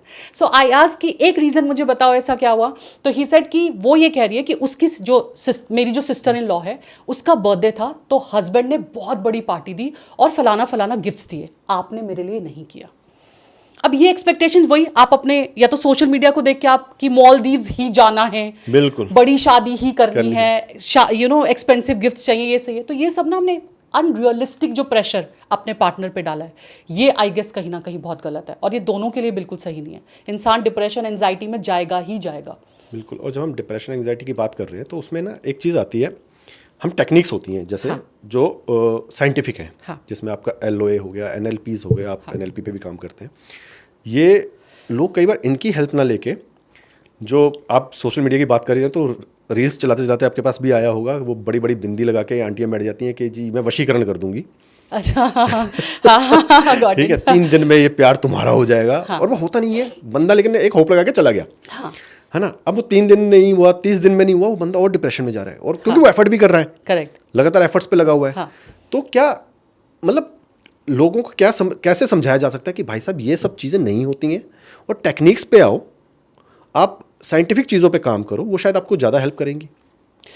बिल्कुल, ये बहुत इंपॉर्टेंट है। लेकिन आपने सुना होगा ना, जैसे प्यार में कहते हैं ना इंसान अंधा हो जाता है, गूंगा बहरा सब हो जाता है। जब उसे लाइफ में कोई भी चीज़ नहीं मिलती ना, और उसे पानी है, चाहे वो रिलेशनशिप है, करियर है, कुछ भी है, और एक लेवल पे वो लगा पड़ा है बट उससे नहीं हो रहा, तो एक वक्त आता है जब एक एज अ ह्यूमन बीइंग इंसान, वो कहते हैं ना साम दाम दंड भेद, वो सब अपनाने की कोशिश करता है। तो this can be one of the thing कि वो चाह रहा है कि बच जाए, एंड कहीं ना कहीं कि अगर इंटेंशन क्लियर है आपकी तो वो आपको रिजल्ट देगा और दे सकता है, पॉसिबिलिटी है। फिर आप वो चाहे आप किसी भी चीज़ का सहारा ले लीजिए, आप एस्ट्रोलॉजी का ले लीजिए, आप न्यूरोलॉजी का ले लीजिए, आप एक मेंटल गुरु का ले लीजिए, आप थेरेपिस्ट का ले लीजिए, आपको करेगा अगर आपका इंटेंशन ठीक है, जल्दी रिकवर भी होगा। बट अगर आपका इंटेंशन ठीक नहीं है कि फलाना चाहिए क्योंकि बिल्कुल। वो क्योंकि अगर इंटेंशन खराब है तो that will not help you rather than. So what my suggestion is कि अगर आपके साथ कोई ऐसी सिचुएशन है, आप जैसे आपने बोला एलओ की टेक्निक्स होती है, इसकी होती है, मेरा ये समझाने का बस एक मोटिव है कि आप अपनी एनर्जी और अपनी वाइब्रेशंस पे ध्यान दीजिए. ये बहुत इंपॉर्टेंट है. आपको एक बात लाइफ में गांठ बांध लेना है कि जो वर्ड्स आप बोल रहे हो अपने आप से और सामने वाले से, इसका बहुत बड़ा इंपैक्ट है. हमारी बॉडी में बोलते हैं 70% इज वाटर, राइट? और वाटर इज वेरी पावरफुल. तो वाटर भी पावरफुल है क्योंकि हर रिलीजन में उसका एक अपना महत्व है. क्रिश्चियनिटी में बैप्टिज्म होता है, हमारे में गंगा है, अभी सब महाकुंभ चल रहा है, त्रिवेणी में जाके लोग गंगा स्नान कर रहे हैं, तो हमारे में अलग महत्व है. अगर हम बात करें मुस्लिम्स की तो उनका अपना एक वजू करते हैं. तो हर रिलीजन में पानी का इंपॉर्टेंस है. अब पानी अपने आप में बहुत इंपॉर्टेंट है और हमारी बॉडी में 70% है. बिल्कुल. अब इस पानी को भी अगर कोई बदल सकता है तो वो है आपके शब्द. बिल्कुल. शब्दों में इतनी पावर होती है. आपने देखा होगा कि पानी भी जब आप कहते हैं ना भगवान के चरणों में चढ़ाते हैं और जब उसे पीते हैं तो हम उसे पानी नहीं बोलते, फिर हम उसको चरणामृत बोलते हैं, राइट? तो वो बहुत पावरफुल है. तो मेरा ये कहना रहेगा कि ये सब जो है आप साइड में जो चीज़ें कर रहे हो अपने प्यार को पाने के लिए, जो भी आप XYZ लगाना चाह रहे हो, वो आपका पर्सनल चॉइस है. आप लगाना चाहते हो अगर आपकी इंटेंशंस प्योर है, अच्छी हैं, तो आपका रिजल्ट आज नहीं तो कल मिल जाएंगे. कहते हैं ना कि बुखार का भी कोर्स अलग अलग होता है. किसी का 3 दिन चलता है, किसी का 6 दिन चलता है, किसी की 9 दिन की दवाइयाँ चलती हैं. It depends body to body, it depends person to person. Similarly यहाँ पे बस मैं इतना कहना चाहूँगी कि अपने वर्ड्स पे ध्यान दो, अपनी एनर्जीज पे ध्यान दो, अपनी वाइब्रेशंस पे ध्यान दो. आपके वर्ड्स में बहुत पावर है. एक हमारे एक बहुत अच्छे साइंटिस्ट हुए जिन्होंने एक्सपेरिमेंट किया पानी को लेके और वर्ड्स को लेके. उन्होंने 2 बीकर में पानी लिया, एक बीकर में पानी लिया, दूसरे बीकर में पानी लिया. एक बीकर पे लिखा आई लव यू और एक बीकर पे लिखा आई हेट यू. दोनों को जमाया, आइस फ्रीजर में रखा और जब आइस बन के बाहर निकाला तो दोनों के स्ट्रक्चर्स बिल्कुल अलग थे. एक का structure it's like flower, a molecule structure जो था वो एक फ्लावर का था, दूसरे का बहुत गंदा था. बिल्कुल. आप सोचो इतनी पावर है. तो जब आपको ये समझ में आता है कि वर्ड्स में इतनी पावर है तो आप अपने लिए और किसी सामने वाले इंसान के लिए गलत मत बोलिए. आप अपने लिए मत बोलिए कि मैं कुछ नहीं कर सकता लाइफ में, मेरे को अच्छे रिश्ते नहीं मिलेंगे. यूनिवर्स तो नहीं समझता ही नहीं है. यूनिवर्स नहीं कंफ्यूज हो जाता है मैंने करना क्या है. यूनिवर्स को ये समझ में आता है कि जो भी आपके साथ हो रहा है आप उसमें खुश हो, तभी वो और ज्यादा करता है. जैसे फॉर एग्जांपल जब आप रास्ते में कोई बच्चा देखते हो या आप अपने घर में कोई बच्चा देखते हो, अगर आप बच्चा देखते हो कि खुश है तो आप क्या करते हो? आप उसे और खुश करने की कोशिश करते हो, गुदगुदी करोगे या कुछ अलग से एक्सप्रेशंस बनाओगे कि वो और खुश हो जाए, या उसके साथ पीकअप करोगे ताकि वो और खुश हो जाए.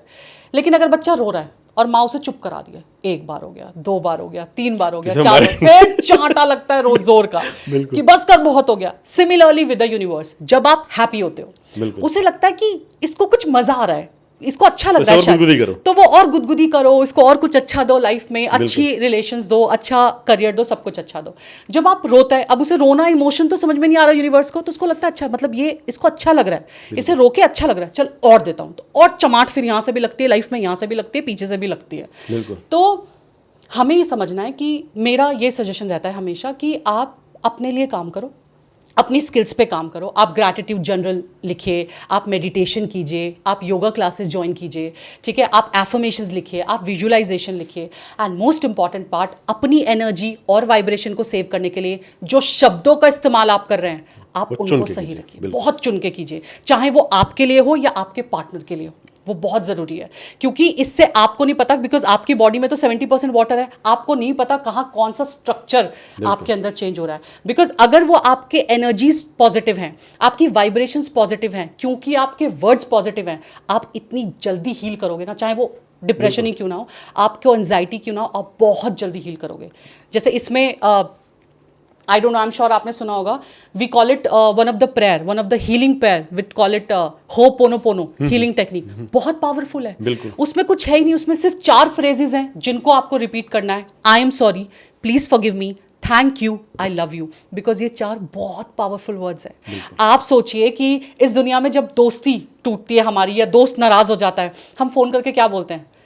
चल ठीक है ना यार, सॉरी, मान जा, हो गई गलती, एंड इट रिजॉल्व्स. तो इस आई एम सॉरी में कितनी ताकत है. तो आप ये सोचिए कि हमें ये समझना है कि जो ये होपोनोपोनो की हीलिंग प्रेयर जब हम बोलते हैं या हम लॉ ऑफ अट्रैक्शन बोलते हैं, इट्स एवरीथिंग इज इंटरकनेक्टेड. आपका हर रिलेशन, हर कार्मिक साइकिल, हर कार्मिक रिलेशनशिप कहीं ना किसी से जुड़ा हुआ है, और उस जुड़ाव के लिए आपको सबसे पहले खुद को हील करना इज इंपॉर्टेंट रादर देन सामने वाले को। तो अगर आपको डिप्रेशन से बाहर आना है जल्दी, तो आपको अपने वर्ड्स पे, अपनी एनर्जी पे बहुत ध्यान देना है। लेकिन हाँ, जो ये खुद से नहीं कर सकते हैं, तो फिर सामने का कोई दोस्त है जो हेल्प करे। वो हेल्प कई तरीक़ों से कर सकता है। फॉर एग्जाम्पल कि अगर आपको लग रहा है कि आपका पार्टनर डिप्रेशन में है और नहीं जल्दी से निकल पा रहा है, तो पहले तो अगेन वर्ड्स का खेल है। रादर देन सेइंग कि तू ज्यादा सोच रहा है यार, तू इतना मत सोच, बिल्कुल समझो कि वो क्या कह रहा है। आप क्योंकि आपके वर्ड्स उसको बाण की तरह चुभ सकते हैं कि एक तो मैं ऑलरेडी डिप्रेशन में हूं और ये समझ ही नहीं रहा, मुझे ज्ञान दे रहा है कि तू ज्यादा सोच रहा है, अरे तू सोच मत, ये 2-4 दिन की बात है, तू ठीक हो जाएगा। डोंट जज देम, अंडरस्टैंड देम कि वो डिप्रेशन से निकल रहे हैं। उनको हेल्प कीजिए, आप उनको सपोर्ट कीजिए, कि आप उनको समझाइए कि जैसे बॉडी का डॉक्टर होता है ना, ऐसे माइंड का भी होता है। तो just go and take help from therapist. आप काउंसलिंग के लिए जाइए, आप उनकी हेल्प कीजिए कोई कोर्स बुक करने में। इट कैन बी मेडिटेशन का course, yoga class, gym class. आप उनके साथ जाने का एफर्ट लगाइए, और आप उनको हर वक्त ये एहसास दिलाइए कि आप हो। वो एहसास दिलाना बहुत जरूरी है कि कोई बात नहीं, तू टेंशन मत ले, मैं हूँ, ठीक हो जाएगा, मैं हूँ। तो ये सारी चीज़ें हम कर सकते हैं ताकि इंसान बिल्कुल। और आपने एस्ट्रोलॉजी वाला एक टॉपिक छेड़ा था ना, तो एस्ट्रोलॉजर्स आजकल ना, वही जैसे हम कह रहे थे कि सोशल मीडिया वगैरह पे भी पाखंड ज़्यादा है कई बार, और उसमें लोग फंस जाते हैं, और फिर वो डिप्रेशन में ज़्यादा जाते हैं, क्योंकि वो सोल्यूशन सोच रहे हैं हो जाएगा। अब एस्ट्रोलॉजी के हम भी बिलीवर हैं, एक्चुअली हमने कुछ पॉडकास्ट भी किए हुए हैं कुछ एस्ट्रोलॉजर्स के साथ। अब होता क्या है कि लोगों को ये पहचानना पड़ेगा कि जब जिनसे वो बात कर रहे हैं वो नेगेटिव बोल रहे हैं या पॉजिटिव बोल रहे हैं। अगर कोई नेगेटिव बात भी हो, किस तरह से बोल रहे हैं। नाम नहीं लूँगा, गाजियाबाद में एक पंडित जी हैं, उनके पास हमारे दोस्त वगैरह चले गए। वो रिलेशनशिप इशूज़ को ही लेके चले गए। अब लकली कह लो या अनलकली कह लो, वो उसको भी जानते थे। इसे नहीं पता था कि वो उसको जानते हैं। जब गया उसने, तो उसने अलग बातें बोली। अच्छा तुम्हारा ये हुआ होगा, और पूरा एक अच्छा ब्यौरा दे दिया उसे। नेक्स्ट डे अब फिर उसने कहा कि यार मेरे पार्टनर का ही बता दो। तो उसने जब डिटेल दी तो शायद उसको पता चल गया कि अरे ये तो उसकी डिटेल है। ठीक है, जो हमारे जान पहचान में भी है। नेक्स्ट डे जब उसने बात करी तो उसने बात अब पूरी पलट दी, क्योंकि उसने बीच बीच उससे बात करी होगी। जो भी, तो आपने अपना बिलीफ सिस्टम छोड़ दिया एक एस्ट्रोलॉजर ने। समझ रहे हो, अपना बिलीफ सिस्टम कि हाँ ये जो मैंने फाइंड आउट की थी चीजें, ये ऐसे ऐसी थी, और अगले बंदे ने हाँ बोला उस चीज पे। आपने सामने वाले के सुनने पे पूरी वो चीजें पलट दी, और फिर वो नेगेटिव बोलने लगा। वो उधर भी नेगेटिव बोलता है, इधर भी नेगेटिव बोलता है। तो ऐसे लोगों से बचना भी चाहिए। बिल्कुल, है ना, जो मतलब वो सामने वालों को भी सोचना चाहिए कि नहीं भाई। और जो लोग मेरे ख्याल से ये मिसयूज करते हैं ना अपनी चीज का, इनको भी डरना चाहिए कि भाई ये विद्या है। एग्जैक्टली किसी दिन आप इसका खा रहे हो। बिल्कुल सही बात है ना। वो चाहे मुंह पे नहीं कहते, मुंह पे वो ऐसे ही कहेंगे हमेशा कि भाई नहीं हमें कुछ नहीं चाहिए, जो सामने वाला दे दे। अब देगा तो सही, बिल्कुल सही बात है। लेकिन आप उनको जरा बिल्कुल कम दे के दिखाओ। हाँ, कम दे के दिखाओ। वो अगले दिन फोन नहीं उठाएंगे आपका, अरे यार कल तुम जैसे 501 देके गया, किसो नहीं देके गया। वो वाला सीन होता है। और उसके बाद वो अपना पूरा बिलीफ सिस्टम खुद का ही चेंज कर देते हैं। तो वो आपका क्या ठीक करेंगे। एग्जैक्टली। तो ऐसे लोगों से ही बचना चाहिए। तो एस्ट्रोलॉजी अच्छी चीज़ है, लेकिन एक हमारे जो निकेत कपूर जी जो हमारे इस पे आते हैं, वो हमेशा कहते हैं कि एस्ट्रोलॉजी सुशील ऐसी चीज़ है कि बंदा जब आपसे डेट ऑफ बर्थ, टाइम वगैरह सब पूछता है ना, जो सीधा आपसे बोलेंगे हाँ बताओ क्या प्रॉब्लम है, उसके पास तो कभी मत जाओ। वो पहले मैच करवाता है कि जो आपने डिटेल दी है वो आपसे मैच कर रही है कि नहीं। कई बार आपको भी अपना टाइम नहीं पता होता है। तो आपका पास्ट बताना शुरू करेगा, अच्छा बुरा कुछ भी, कि ऐसा हुआ था, ऐसा हुआ था। तो अगर मैच कर रहा है तो आप समझो कि हाँ ये बंदा जानता है। करेक्ट, समझ रहे हो। तो ऐसे ही लोगों के पास जाओ, क्योंकि वो जब बात करेंगे आपसे, जैसे मान लीजिए अगर उसको पता है कि ये रिलेशनशिप आपके लिए अच्छा नहीं है, तो आपको अच्छा बनाएंगे कि आपको इससे अच्छा डिजर्व करते हो आप, ये है। तो वो ना वर्ड्स खेलते हैं आपके साथ। वर्ड्स में बहुत पावर होती है। बहुत पावर है। एक कहते हैं ना, एक जैसे आपने कहा कि फ्रेंड्स वगैरह चले जाएं साथ में, है ना, घूमते हैं आपके साथ। और जैसे कि हाँ वही के चीज़ कि तू ज़्यादा सोच रहा है, तो वो उसको और बुरा लगता है। आप अगर सामने वाले पार्टनर जिसने आपके साथ बहुत बुरा कर लिया, मान लो आप उसको गाली दे रहे हो अपने दोस्त के सामने, वो कहेगा हाँ यार थी ऐसी, तो आप पे बड़ा इफेक्ट पड़ता है। Yes, very true. समझ रहे हो। एक हमारा ही दोस्त था, उसके हम बैठे हुए थे, उसका एक फ्रेंड ऐसे डिप्रेशन में बैठा हुआ है कि यार वो ऐसे ऐसे। तो उसने उसको बताया, कहता भाई साहब ये मैंने अपने दोस्त को देख इसकी फोटो दिखाई, तो मैंने कहा ये देख ये हमारी मेरे दोस्त की गर्लफ्रेंड है, बता कैसी है। तो कहता उसने देखते ही कहता अरे चालू लड़की है, छोड़ के चली जाएगी। कहता और 1 महीने बाद छोड़ के चली गई। अब ये बात उस लड़के के बढ़ गई कि अच्छा हर कोई इसके बारे में ऐसे ही सोचता है। तो थोड़ा सा अपने आप को, नहीं मैं अच्छा हूँ मतलब। तो ये सब चीज़ें ना हेल्प करती हैं। कई बार तो लड़के अकेले भी निकल जाए कि भाई मैं आज मॉल जा रहा हूँ, एक मूवी देखूंगा, घूमूंगा फिरूंगा। शायद शुरू के 15-20 मिनट तो वो मॉल पहुंच के भी डिप्रेशन में डिप्रेशन होगा, में रहेंगे। लेकिन जब वो माहौल देखता है आसपास कि हाँ यार यस कई लोग अकेले भी घूम रहे हैं, यस यस तो वो आप किसी को चलते थे स्माइल दे दो बस, सामने से स्माइल मिल जाती है। हाँ बिल्कुल, आप बिल्कुल, नहीं जानते तो वो भी Correct. चीज़ें शायद आपके ना पॉजिटिवली आपके शरीर पे, आपके माइंड पे इफेक्ट डालती हैं, बहुत ज़्यादा, बहुत ज़्यादा। है ना। और अब इस चीज़ पे एक चीज़ आती है हमारे के स्पिरिचुअलिटी से अगर हम जुड़े हाँ। तो वो बंदे को कितना तक हील कर सकती है। बहुत हद तक। जब इंसान स्पिरिचुअलिटी से जुड़ता है ना, तो वो कहीं ना कहीं अपने आप से जुड़ रहा होता है। वो अपना वो रूप धीरे धीरे समझने और जानने लगता है जो शायद उसको पहले नहीं पता था। आजकल तो वो IIT बाबा अभय जी का बहुत ज़्यादा वो चल रहा है वीडियो। तो अब उनका खैर वो सिनेरियो अलग है, वो केस अलग है, वो बिल्कुल अलग चीज़ है। उनको खैर मैं जब हम गए भी थे कुंभ तो हमें कहा गया था कि इनका पॉडकास्ट ले लो। अच्छा। तो हमने ये कहा था कि नहीं, 6 महीने वो किसी गुरु के पास रहे, हाँ उन्होंने थोड़ी शिक्षा दी, वो पढ़े लिखे थे इसलिए मशहूर हो गए। हाँ। उस गुरु की किसी ने जाके पॉडकास्ट क्यों नहीं किया, Correct. जिन्होंने उसे हील कर दिया। यस। आज वो 2 सिनेरियो आए थे, बल्कि पता नहीं कौन सा सच है। एक उसके पेरेंट्स कह रहे हैं कि हमारी बीच बचपन से लड़ाई होती थी, हाँ. इसलिए हमारा बेटा डिप्रेशन में था। हाँ. दूसरा सिनेरियो उसकी गर्लफ्रेंड वाला चल रहा है कि वो हाँ. छोड़ के चली गई। हाँ. गॉड नोस की सच क्या है। हाँ. लेकिन दोनों ही सिनेरियो में, और वही हुआ भी वही कि जब आपने 6 महीने के ही बंदे को आपने हीरो बना दिया, तो अब क्या चल रहा है, नेगेटिविटी ज़्यादा चल रही है उस इंसान के बारे में। तो आप गुरु के पास बैठते कि भाई इनके साथ, क्योंकि स्पिरिचुअलिटी का मतलब ना हमारे देश में शायद कई लोग समझ लेते हैं कि यार पूजा पाठ और सिर्फ साधु बन गए। हाँ वेरी ट्रू, जबकि ऐसा नहीं। जबकि ऐसा नहीं है। स्पिरिचुअलिटी मतलब अपने योगा ही कर लो। Yes, that is also spirituality. Meditation, yoga. बिल्कुल। Very तो इस पे अगर थोड़ी सी रोशनी डाल पाए। ये बिल्कुल जैसे मैंने कहा कि स्पिरिचुअलिटी में इंसान जब खुद से कनेक्ट करता है, अपने साथ वक्त बिताता है, अपने आप से बातें करता है, तो वो ज़्यादा बिल्कुल लाइफ की तरफ जाता है। वो कहते हैं ना कि अब तक जो हमने लाइफ बिताई वो भागा दौड़ी की ज़िंदगी, पार्टीज़, कॉलेज भी किया, पढ़ाई भी करी, कॉलेज भी किया, शादियाँ भी निभाई, बच्चे भी देखे, सब कुछ करा, लेकिन इसमें कहीं ना इंडिविजुअलिटी इंसान की खत्म हो जाती है। इंसान जो खुद में अपने आप में इतना पावरफुल है ना, वो समझ ही नहीं रह जाती कि हाँ मैं ये कर सकता हूँ। या तो एक टाइम आता है जब उसमें उसको ना, मतलब एक टाइम आता है जब उसे शांति चाहिए, बिल्कुल, उसे मेंटल पीस चाहिए, उसे इमोशनली स्ट्रांग होना है, लाइफ में सब कुछ करना है, तब वो स्पिरिचुअलिटी अगर अपना लेता है रास्ता, anything for himself. Because spirituality, जैसे मैं बोलती हूँ कि लाइफ में सबसे ऊपर खुद को रखना सीखो हमेशा। Self love is very important, और when it comes to self love तो spirituality is on the top. अगर आपने स्पिरिचुअलिटी की तरफ रास्ता अपना लिया, मतलब आप अपने आप से सबसे ज़्यादा प्यार करते हो, आपसे ज़्यादा प्यार आपको कोई नहीं कर सकता। तो स्पिरिचुअलिटी बेसिकली आपको खुद से मिलाने में हेल्प करती है, ये दिखाने में, समझाने में। ऐसा क्यों होता है कि जब लोग स्पिरिचुअलिटी की तरफ जाते हैं तो वो और स्ट्रॉन्ग फील करते हैं, उन्हें जो आइडियाज़ आते हैं, जो उन्हें ज़िंदगी का ज्ञान मिलता है वो पहले नहीं मिलता, जो रिश्तों की समझ उन्हें आती है वो पहले नहीं आती, क्योंकि उन्होंने एक ठहराव के साथ खुद को जानने की कोशिश की है। और वो परम परमात्मा से जब मिलने लगते हैं तो उन्हें बहुत सवालों के जवाब ऑटोमेटिकली मिल जाते हैं। और आपने जब कहा ना कि हमारे अंदर ही हमारे आंसर छुपे हुए हैं, एक्चुअल में कुछ लोग होते हैं जैसे वो बोलते नहीं, इसलिए शायद वो डिप्रेशन में जाते हैं। कई बार हमें कॉल्स आती हैं तो वो 2-2 घंटे भी बात कर रहे हैं हमसे, और वो ना हर चीज़ बोल रहे हैं, वो सामने वाले को गालियाँ भी दे रहे हैं, अच्छा भी बोल रहे हैं, बुरा भी बोल रहे हैं, लास्ट में खुद ही कह देते हैं अगर मैं ऐसा करूँगा तो मैं ठीक हो जाऊँगा, मुझे पता है। एग्जैक्टली। बस वो निकलना चाहिए। तो आंसर्स तो आपके अंदर ही हैं, बिल्कुल, बस थोड़ा सा उन पर वर्क करना चाहिए शायद लोगों को, और खुद ही निकल जाएंगे। बिल्कुल खुद निकल जाएंगे। It will take time, but अगर आपने डिसीजन लिया, बिकॉज अब लोग बोलते हैं कि डिप्रेशन आ जाता है, बिल्कुल, but again it's a choice somehow. what I personally think, लोग कंट्रोवर्सी में लिख भी सकते हैं बहुत कुछ कि चॉइस कोई होती है डिप्रेशन में जाना, बट आप एक चीज़ समझिए कि आप मान लीजिए आपने एक, अभी चल रहा है, आप महाकुंभ गए हैं, आप त्रिवेणी में डुबकी लगा रहे हैं भगवान को नमन करके, आपने बंद किया अपना नॉस्ट्रिल और आपने डुबकी लगाया। बिल्कुल।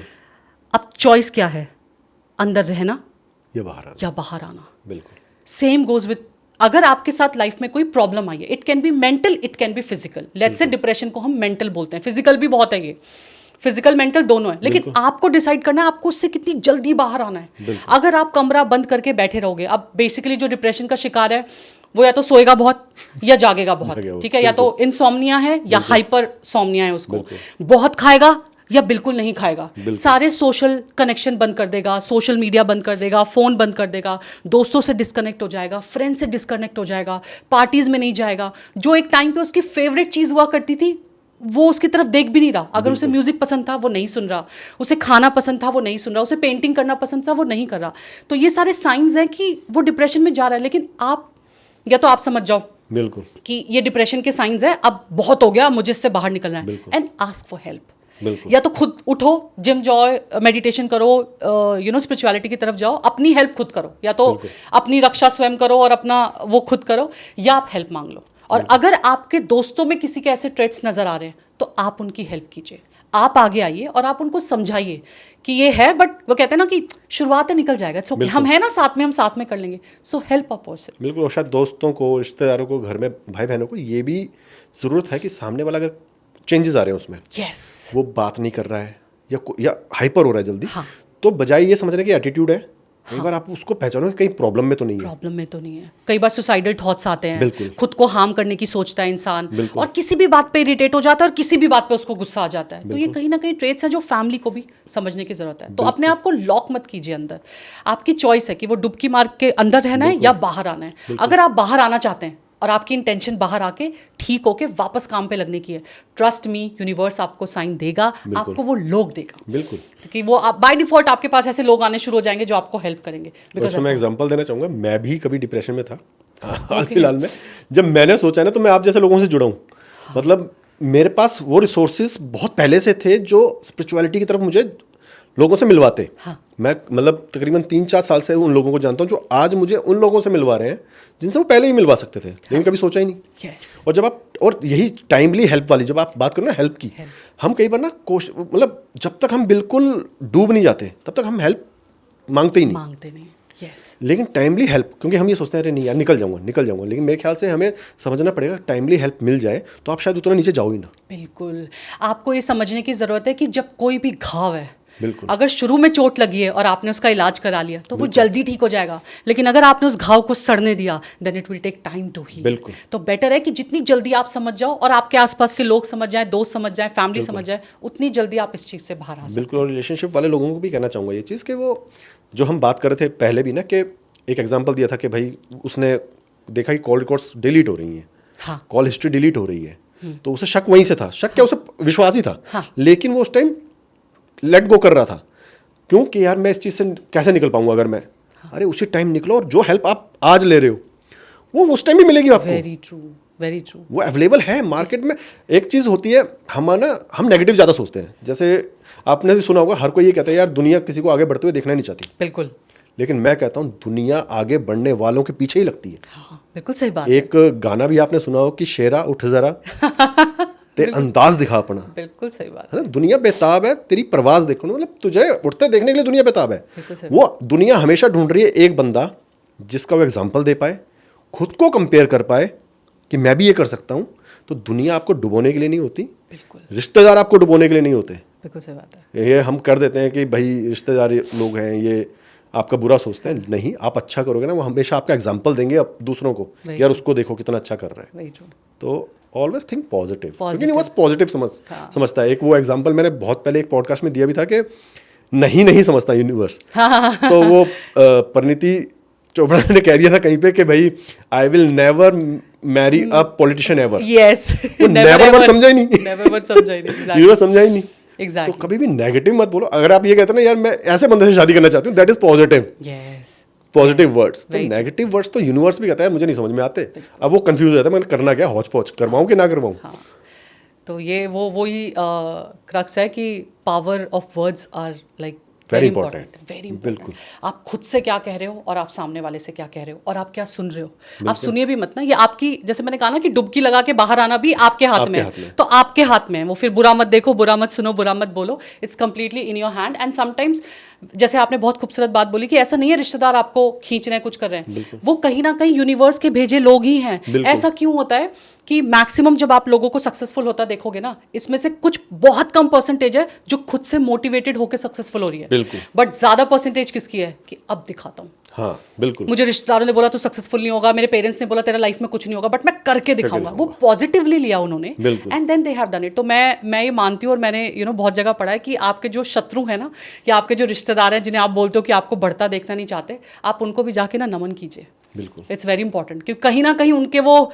कटाक्ष वर्ड्स हैं कि आपको लाइन पे लिया है कि भाई मुझे लाइफ में कुछ करना है, क्योंकि मुझे इनका मुंह बंद कराना है और मुझे अपने लिए कुछ अच्छा करना है। मोर इंपॉर्टेंट अपने लिए अच्छा करो। एक्चुअली आपके पेरेंट्स भी कई बार वैसे ही बात करते हैं, वैसे ही बात, लेकिन आप उनको बुरा नहीं मानते क्योंकि दे आर पेरेंट्स। लेकिन मौसी बुआ कोई ऐसी बात करे तो आपको बुरा लगता है। बिल्कुल। लेकिन जब आप चेक करो ना, वो सिबलिंग्स हैं आपके पेरेंट्स के, यस, तो वो भी वहीं खड़े हैं, वो भी किसी का बुरा नहीं देखना चाहते। कुछ होंगे इक्का दुक्का केस, वो तो हर जगह, लेकिन मैक्सिमम लोग आपको खुशी देखना चाहते हैं, इसलिए शायद वो आपको सुनाते हैं, आपको समझाते हैं चीज़ें, और उनको जब आप पॉजिटिवली लेते हो तो शायद वो वही कि यूनिवर्स फिर काम करता है आपके लिए कि अरे यार ये तो हर चीज़ पॉजिटिव ले रहा है, बिल्कुल, तो इसका तो अच्छा ही करना है, वही गुदगुदी करनी है और हंसाते रहना है। एग्जैक्टली, बिल्कुल सही बात। अब हम आते हैं कि डिफरेंट टेक्निक्स, इंसान ना कंफ्यूज हो जाता है कि भाई LOA भी है, NLP भी है, साइकोलॉजिस्ट भी हैं, तो बंदे कंफ्यूज हो जाते हैं।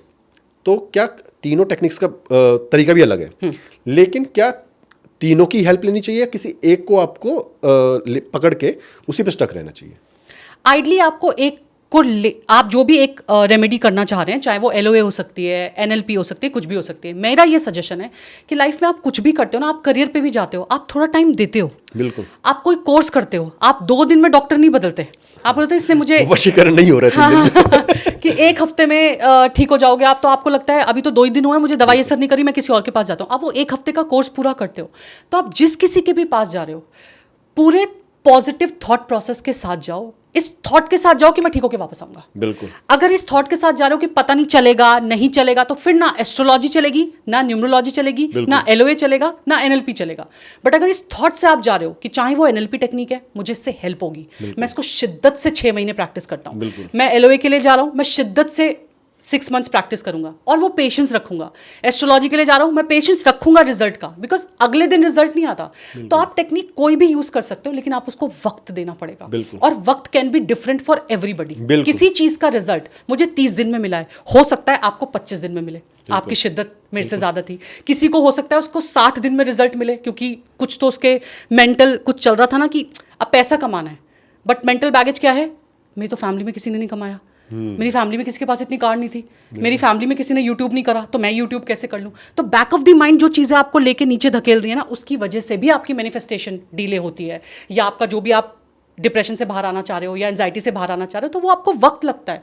तो बेटर क्या है, पूरी शिद्दत के साथ जाओ, वक्त दो, चाहे वो एस्ट्रोलॉजी हो, चाहे वो NLP हो, चाहे वो लॉ ऑफ अट्रैक्शन हो। कंपैरिजन ना करें कि सामने वाले का जल्दी हो गया, मेरा, क्योंकि एक पैरासिटामोल आप पे एक रात में कर जाती है, सामने वाले पे 3 बार भी ले लेगा, दिन में नहीं लेकर। Very true. हर किसी से आपने देखा होगा, फॉर एग्जाम्पल आपने नहीं सुने कितने सारे एग्जाम्पल कि इंक्लूडिंग सेलिब्रिटीज एंड स्पोर्ट्समैन, जो बड़े बड़े कैंसर से लड़के वापस आ गए। बिल्कुल। लेकिन और कहीं नहीं लड़ पाए, ज्यादातर नहीं लड़ पाए। हाँ, ज्यादातर नहीं लड़ पाए। आपने वही एग्जांपल लिए जो लड़के निकल आए। तो कहने का मतलब क्या है ना, कि वो अपनी वाइब्रेशंस हैं, अपना पॉजिटिव थॉट है कि मैं लड़ लूंगा, मैं फाइट कर लूंगा, मैं निकल जाऊंगा, मेरे पेरेंट्स साथ हैं, मेरा पार्टनर साथ है, मेरे भाई बहन साथ है, मैं निकल जाऊंगा, लेकिन मैं वक्तली अपना वो करूंगा। लेकिन बहुत लोग फाइट करने के बाद भी निकल नहीं पाते। तो ये सबकी ना, वो कहते हैं ना, I am a strong believer of divine timings. मैं बहुत बिलीव करती हूँ कि जो जिस वक्त पे होना लिखा है वो 100% होगा, चाहे कुछ भी हो जाए। अब वो इंटेंसिटी, किसी को जल्दी मिल गया, किसी को लेट मिल गया, ठीक है। तो अब कहते हैं ना, आज की तारीख में ऑटो चलाने वाले के भी जो बच्चे हैं वो IIT क्लियर कर रहे हैं, IPS क्लियर कर रहे हैं, UPSC क्लियर कर रहे हैं। पहला लोग ऐसे नहीं सोचते थे ना, उनको एक बैरियर लगता था। तो बहुत चीज़ों का जो बैरियर है वो अपने आप टूट जाता है, लेकिन बस वो वक्त है कि, और ये समझना है कि एक अभी I was watching one of the reel, Shahid का शायद कोई पॉडकास्ट आया है, तो मैं पॉडकास्ट तो नहीं देख पाई, बट मैंने रील देखा, I definitely watch that podcast. तो उसमें उन्होंने बहुत अच्छी बात बोली कि एक वर्कशॉप किया गया, एक एक्सपेरिमेंट करके देखा गया कि चलो रेस करते हैं, और रेसिंग जो पॉइंट था उस पे लोगों को खड़ा किया गया। लेकिन खड़ा कैसे किया गया, स्टार्टिंग पॉइंट से किसी को 50 मीटर पीछे, किसी को 200 मीटर आगे, किसी को 25 मीटर पीछे। तो लोगों ने बोला ये तो बड़ा अनफेयर है, स्टार्टिंग लाइन पे हम सबको सेम जगह खड़ा होना चाहिए अगर हमें रेस जीतनी है तो, या रेस में पार्टिसिपेट करना है।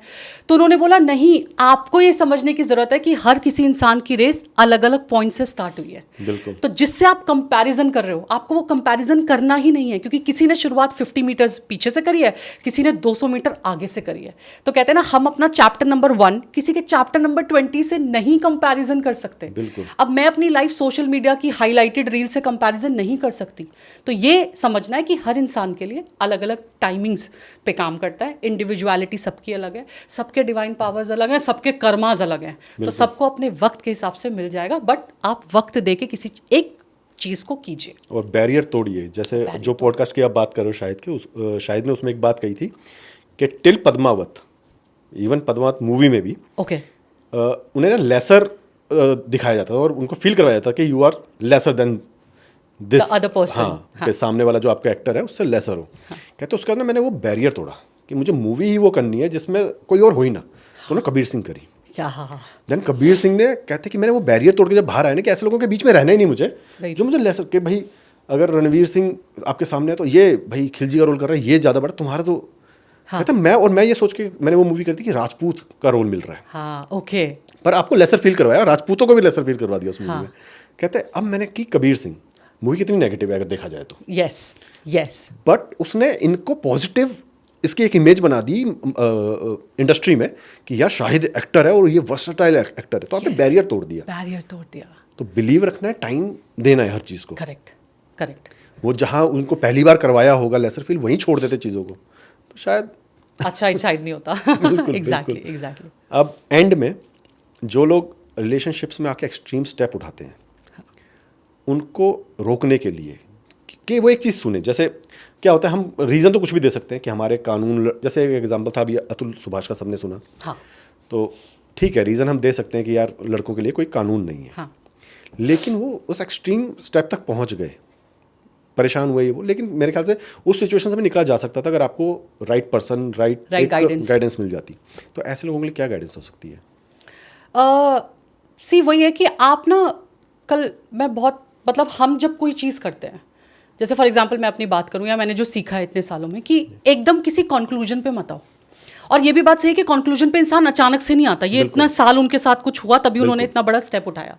तो किसी चीज़ के कंक्लूजन पे आने से पहले या किसी चीज़ में डाइव इन करने से पहले आप अपनी रिसर्च पूरी करो। सो आई वाज मैं कोई तो रिसर्च पेपर पढ़ रही थी, तो उसमें ये लिखा था कि आज की तारीख में अगर फॉर एग्जांपल हम ये कहते हैं कि मेन के लिए जो लॉज हैं वो कम हैं, कुछ है, तो हो सकता है कम हो, लेकिन जो हैं आपको उन्हें भी डीपली समझना है। उन्हें कितना यूज कर पा रहे हो, उन्हें कितना यूज कर पा रहे हो आप। इट्स नॉट अबाउट कि आपने लॉयर खराब किया होगा। अगर अतुल के केस की हम बात कर रहे हैं, अतुल सुभाष जी के केस की बात कर रहे हैं, तो इट्स नॉट कि लॉयर खराब किया होगा। इट्स अबाउट शायद वो अवेयरनेस कहीं रह गई या वो रिसर्च कहीं रह गई कि जाके खुद एक ही लॉयर पे स्टक रहे या 4 लॉयर से डिस्कशन किया, या अंदर जाके भी, जैसे कहते हैं ना कि बहुत सारे स्कूल्स होते हैं या बहुत सारे कॉलेजेस होते हैं, आप डायरेक्ट एडमिशन नहीं लेते जाके, आप पहले जाके रिसर्च करते हो। उनका एक काउंटर होता है, काउंसलिंग काउंटर होता है, आप काउंसलिंग लेते हो। आप वो सारे एस्पेक्ट से निकल जाओ और वो करो, सब कुछ करो। उसके बाद भी अगर काम नहीं कर रहा तो आपको ये समझना है कि ये ज़िंदगी सबसे बड़ी है। बिल्कुल, ये ज़िंदगी सबसे ऊपर है। आप उस एक इंसान के लिए आपने उन तमाम रिश्तों को दाव पे लगा दिया, अपनी ज़िंदगी दाव पे लगा दिया, जो रिश्ता काम ही नहीं करा, और जो रिश्ते इतने सालों से काम कर रहे थे। आपका खुद का बच्चा, आपके परिवार, आपके माँ बाप, आपने उनकी नहीं सोची। आई एम श्योर सोची होगी, बट फिर भी इतना ऐसा परेशान थे कि डिसीजन उठा लिया। आपकी ना ये एक ही बार मिलती है। हम कहते हैं ना, इतनी योनियों से होके, इतनी हज़ार योनियों से होके हमने जन्म लिया है।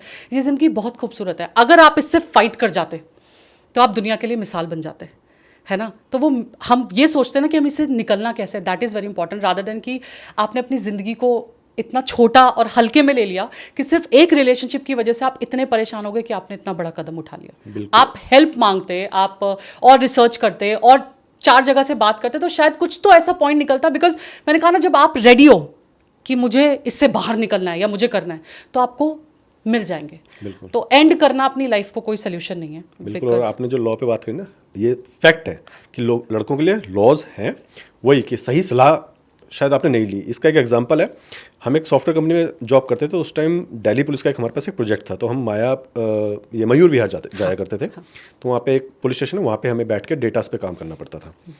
वहाँ पे एक केस आया, एक लड़की ने एक लड़के पे, लिव इन में थे दोनों, और उस पर उसने केस डाल दिया कि भाई वही कोई लड़ाई हुई होगी तो लड़की के पास ईजी होता है कि भाई मैं इस पर रेप का केस डाल दूँ। जब वो लड़के को लाया गया तो उन्हें देखा लड़का तो छोटा है अभी, ओके, 19 साल का लड़का है। हाँ। और लड़की जो ऑलरेडी 24-25 साल की है। हाँ। तो अब पुलिस वाला थोड़ा अच्छा आदमी था, उसने लड़की को बाहर भेजा, लड़के से पूछा कि भाई क्या केस, कहता ऐसे ऐसे लड़ाई हुई, ऐसे जो भी बात हुई उनकी है उसमें। कहते रिलेशनशिप कब से है, कहा 3 साल से। तो 3 साल 19 साल से पीछे चले जाओ, 3 साल 16 साल। हाँ। अब लड़का नाबालिग है। हाँ। लड़की 24 साल से पीछे गई, 21 वो बालिग है। यस। उसने वहीं लड़की को अंदर बुलाया और उसको बताया बेटा कानून में तुम फंसोगी। हाँ। तब जाके वो केस खत्म हुआ। हाँ। वो लड़का बेचारा 19 साल का लड़का, उसकी तो लाइफ बर्बाद थी। यस यस, ये अवेयरनेस बहुत जरूरी है। और सही में कानून आपकी हेल्प भी करता है। कुछ लोग होते होंगे जो आप हर डिपार्टमेंट में हो, लेकिन करेक्ट, अवेयरनेस वाले लोगों के साथ आप मिलो तो आप चीज़ों से निकल आओगे। बिल्कुल। और थैंक यू आध्या जी, आपने इतना टाइम दिया हमें और लोगों को समझाया। Thank you मेरे ख्याल so से much. आपकी जो थॉट्स और वर्ड्स हैं ना, लोगों तक पहुंचेंगे तो काफ़ी हेल्प मिलेगी। बिल्कुल बिल्कुल। और जैसा कि मैं आपके भी पॉडकास्ट देखता हूँ, अमित जी के भी पॉडकास्ट देखता हूँ, तो मुझे एक चीज़ जो सबसे अच्छी लगी ना, कि आज जब मार्केट में हर कोई खुद को बेच रहा है, आप लोग जब सॉल्यूशंस पे काम कर रहे हैं कि नहीं सॉल्यूशन देने हैं लोगों को, और ये चीज़ ना शायद लोगों मिस कर रहे थे, हाँ, है ना। और अब जब लोगों तक ये चीज़ें पहुंचती हैं तो शायद हमारी जो सोसाइटी है ना, वो भी अवेयर होगी इन चीज़ों के बारे में कि हाँ, डिप्रेशन एक बीमारी है। हमारे देश में तो आज तक डिप्रेशन को बीमारी नहीं माना जाता हाँ, था, हाँ, बिल्कुल। लेकिन अब लोग मानने लगे हैं, और शायद वही हेल्प करता है। सबसे पहले आप एक्सेप्ट करो कि ये बीमारी है, Yes. तब आप निकल पाओगे उन चीज़ों से। तो thank you so much. Thank you so much Sushil ji. I mean same thing I really want to say, जैसे मैंने हमने शुरू में भी बात की कि आप जिस चीज़ से निकले हैं and you really want to help people, शायद इससे बड़ी सेवा ज़िंदगी में कोई और नहीं है। पैसे कमाने के रास्ते जरिए हमें बहुत मिल जाएंगे, हमने पढ़ाई करी है, हमने डिग्रियां ली है, हम मेहनत करना जानते हैं, तो बहुत रास्ते मिल जाएंगे। बट जो चीज़ आपने सीखी है, अपनी लाइफ में इम्प्लीमेंट की है, और उससे आपको सोल्यूशन अगर मिला है, और वो सोल्यूशन अगर आप लोगों से शेयर कर सकते हो और लोगों को उनसे हेल्प मिल सकती है, शायद इससे बड़ी सेवा कोई और नहीं हो सकती। तो thank you so much to you as well कि आपने रियली इसके लिए चैनल खोला है that people are fighting with depression, और जो उनसे निकल सकते हैं, निकलने की कोशिश करना चाहते हैं, उन्हें एक जरिया आप दे रहे हैं, आप उनके लिए एक जरिया बन रहे हैं। तो ये बहुत खूबसूरत बात है, and I am sure and I really pray to universe कि ये पॉडकास्ट बहुत लोगों तक पहुंचे, और बहुत लोग जो अपने सवालों के जवाब ढूंढ रहे हैं, इस पॉडकास्ट के जरिए उन्हें अपने सवालों के जवाब मिले और उन्हें हेल्प मिले। बिल्कुल, थैंक यू। और Thank you व्यूअर्स so से much. एंड में कहना चाहूँगा एक चीज़ के, मैम ने एक बात कही थी एंड में कि हेल्प लीजिए। जैसे हमने अतुल सुभाष जी का भी वो एग्जांपल दिया कि वो शायद हेल्प नहीं ले पाए। एक्सट्रीम स्टेप उठाने से पहले ना, दो तरह की हेल्प ले सकते हो आप। एक जो एक्सपर्ट्स हैं, आध्या मैम की तरह, LOA और मैनिफेस्टेशंस, NLPs की आप हेल्प लीजिए जो साइंटिफिक है। और दूसरा, स्पिरिचुअलिटी वाले लोगों के पास बैठिए। आप, कुंभ चल रहा है ना, आप चले जाइए कुंभ। अभी भी मेरे ख्याल से 1 महीना बाकी है, 26 फरवरी तक कुंभ है। आप चले जाइए कुंभ, चले जाइए। कुंभ के बाद भी इनके जो आश्रम्स हैं, यहाँ पे चले जाइए। जो असली महामंडलेश्वर महंत लोग हैं, आप 15 मिनट उनके पास बैठेंगे ना, आप अपनी प्रॉब्लम्स भूल जाएंगे। आप उनसे जुड़ जाएंगे, और आप शायद उनसे ऐसे जुड़ जाएंगे कि आप उनके पास से आते हुए रोएंगे कि यार मैं इनके पास से जा रहा हूँ।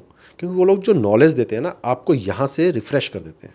एक रिफ़्रेश बटन होता है हम लोगों के दिमाग में, वो हमें पता ही नहीं होता कहाँ होता है, ये उन्हें पता है, या आधे में जैसे लोगों को पता है कि कैसे इन चीज़ों को हील किया जाए। तो हेल्प लीजिए, और टाइमली हेल्प लीजिए, ये ज़्यादा इंपॉर्टेंट है।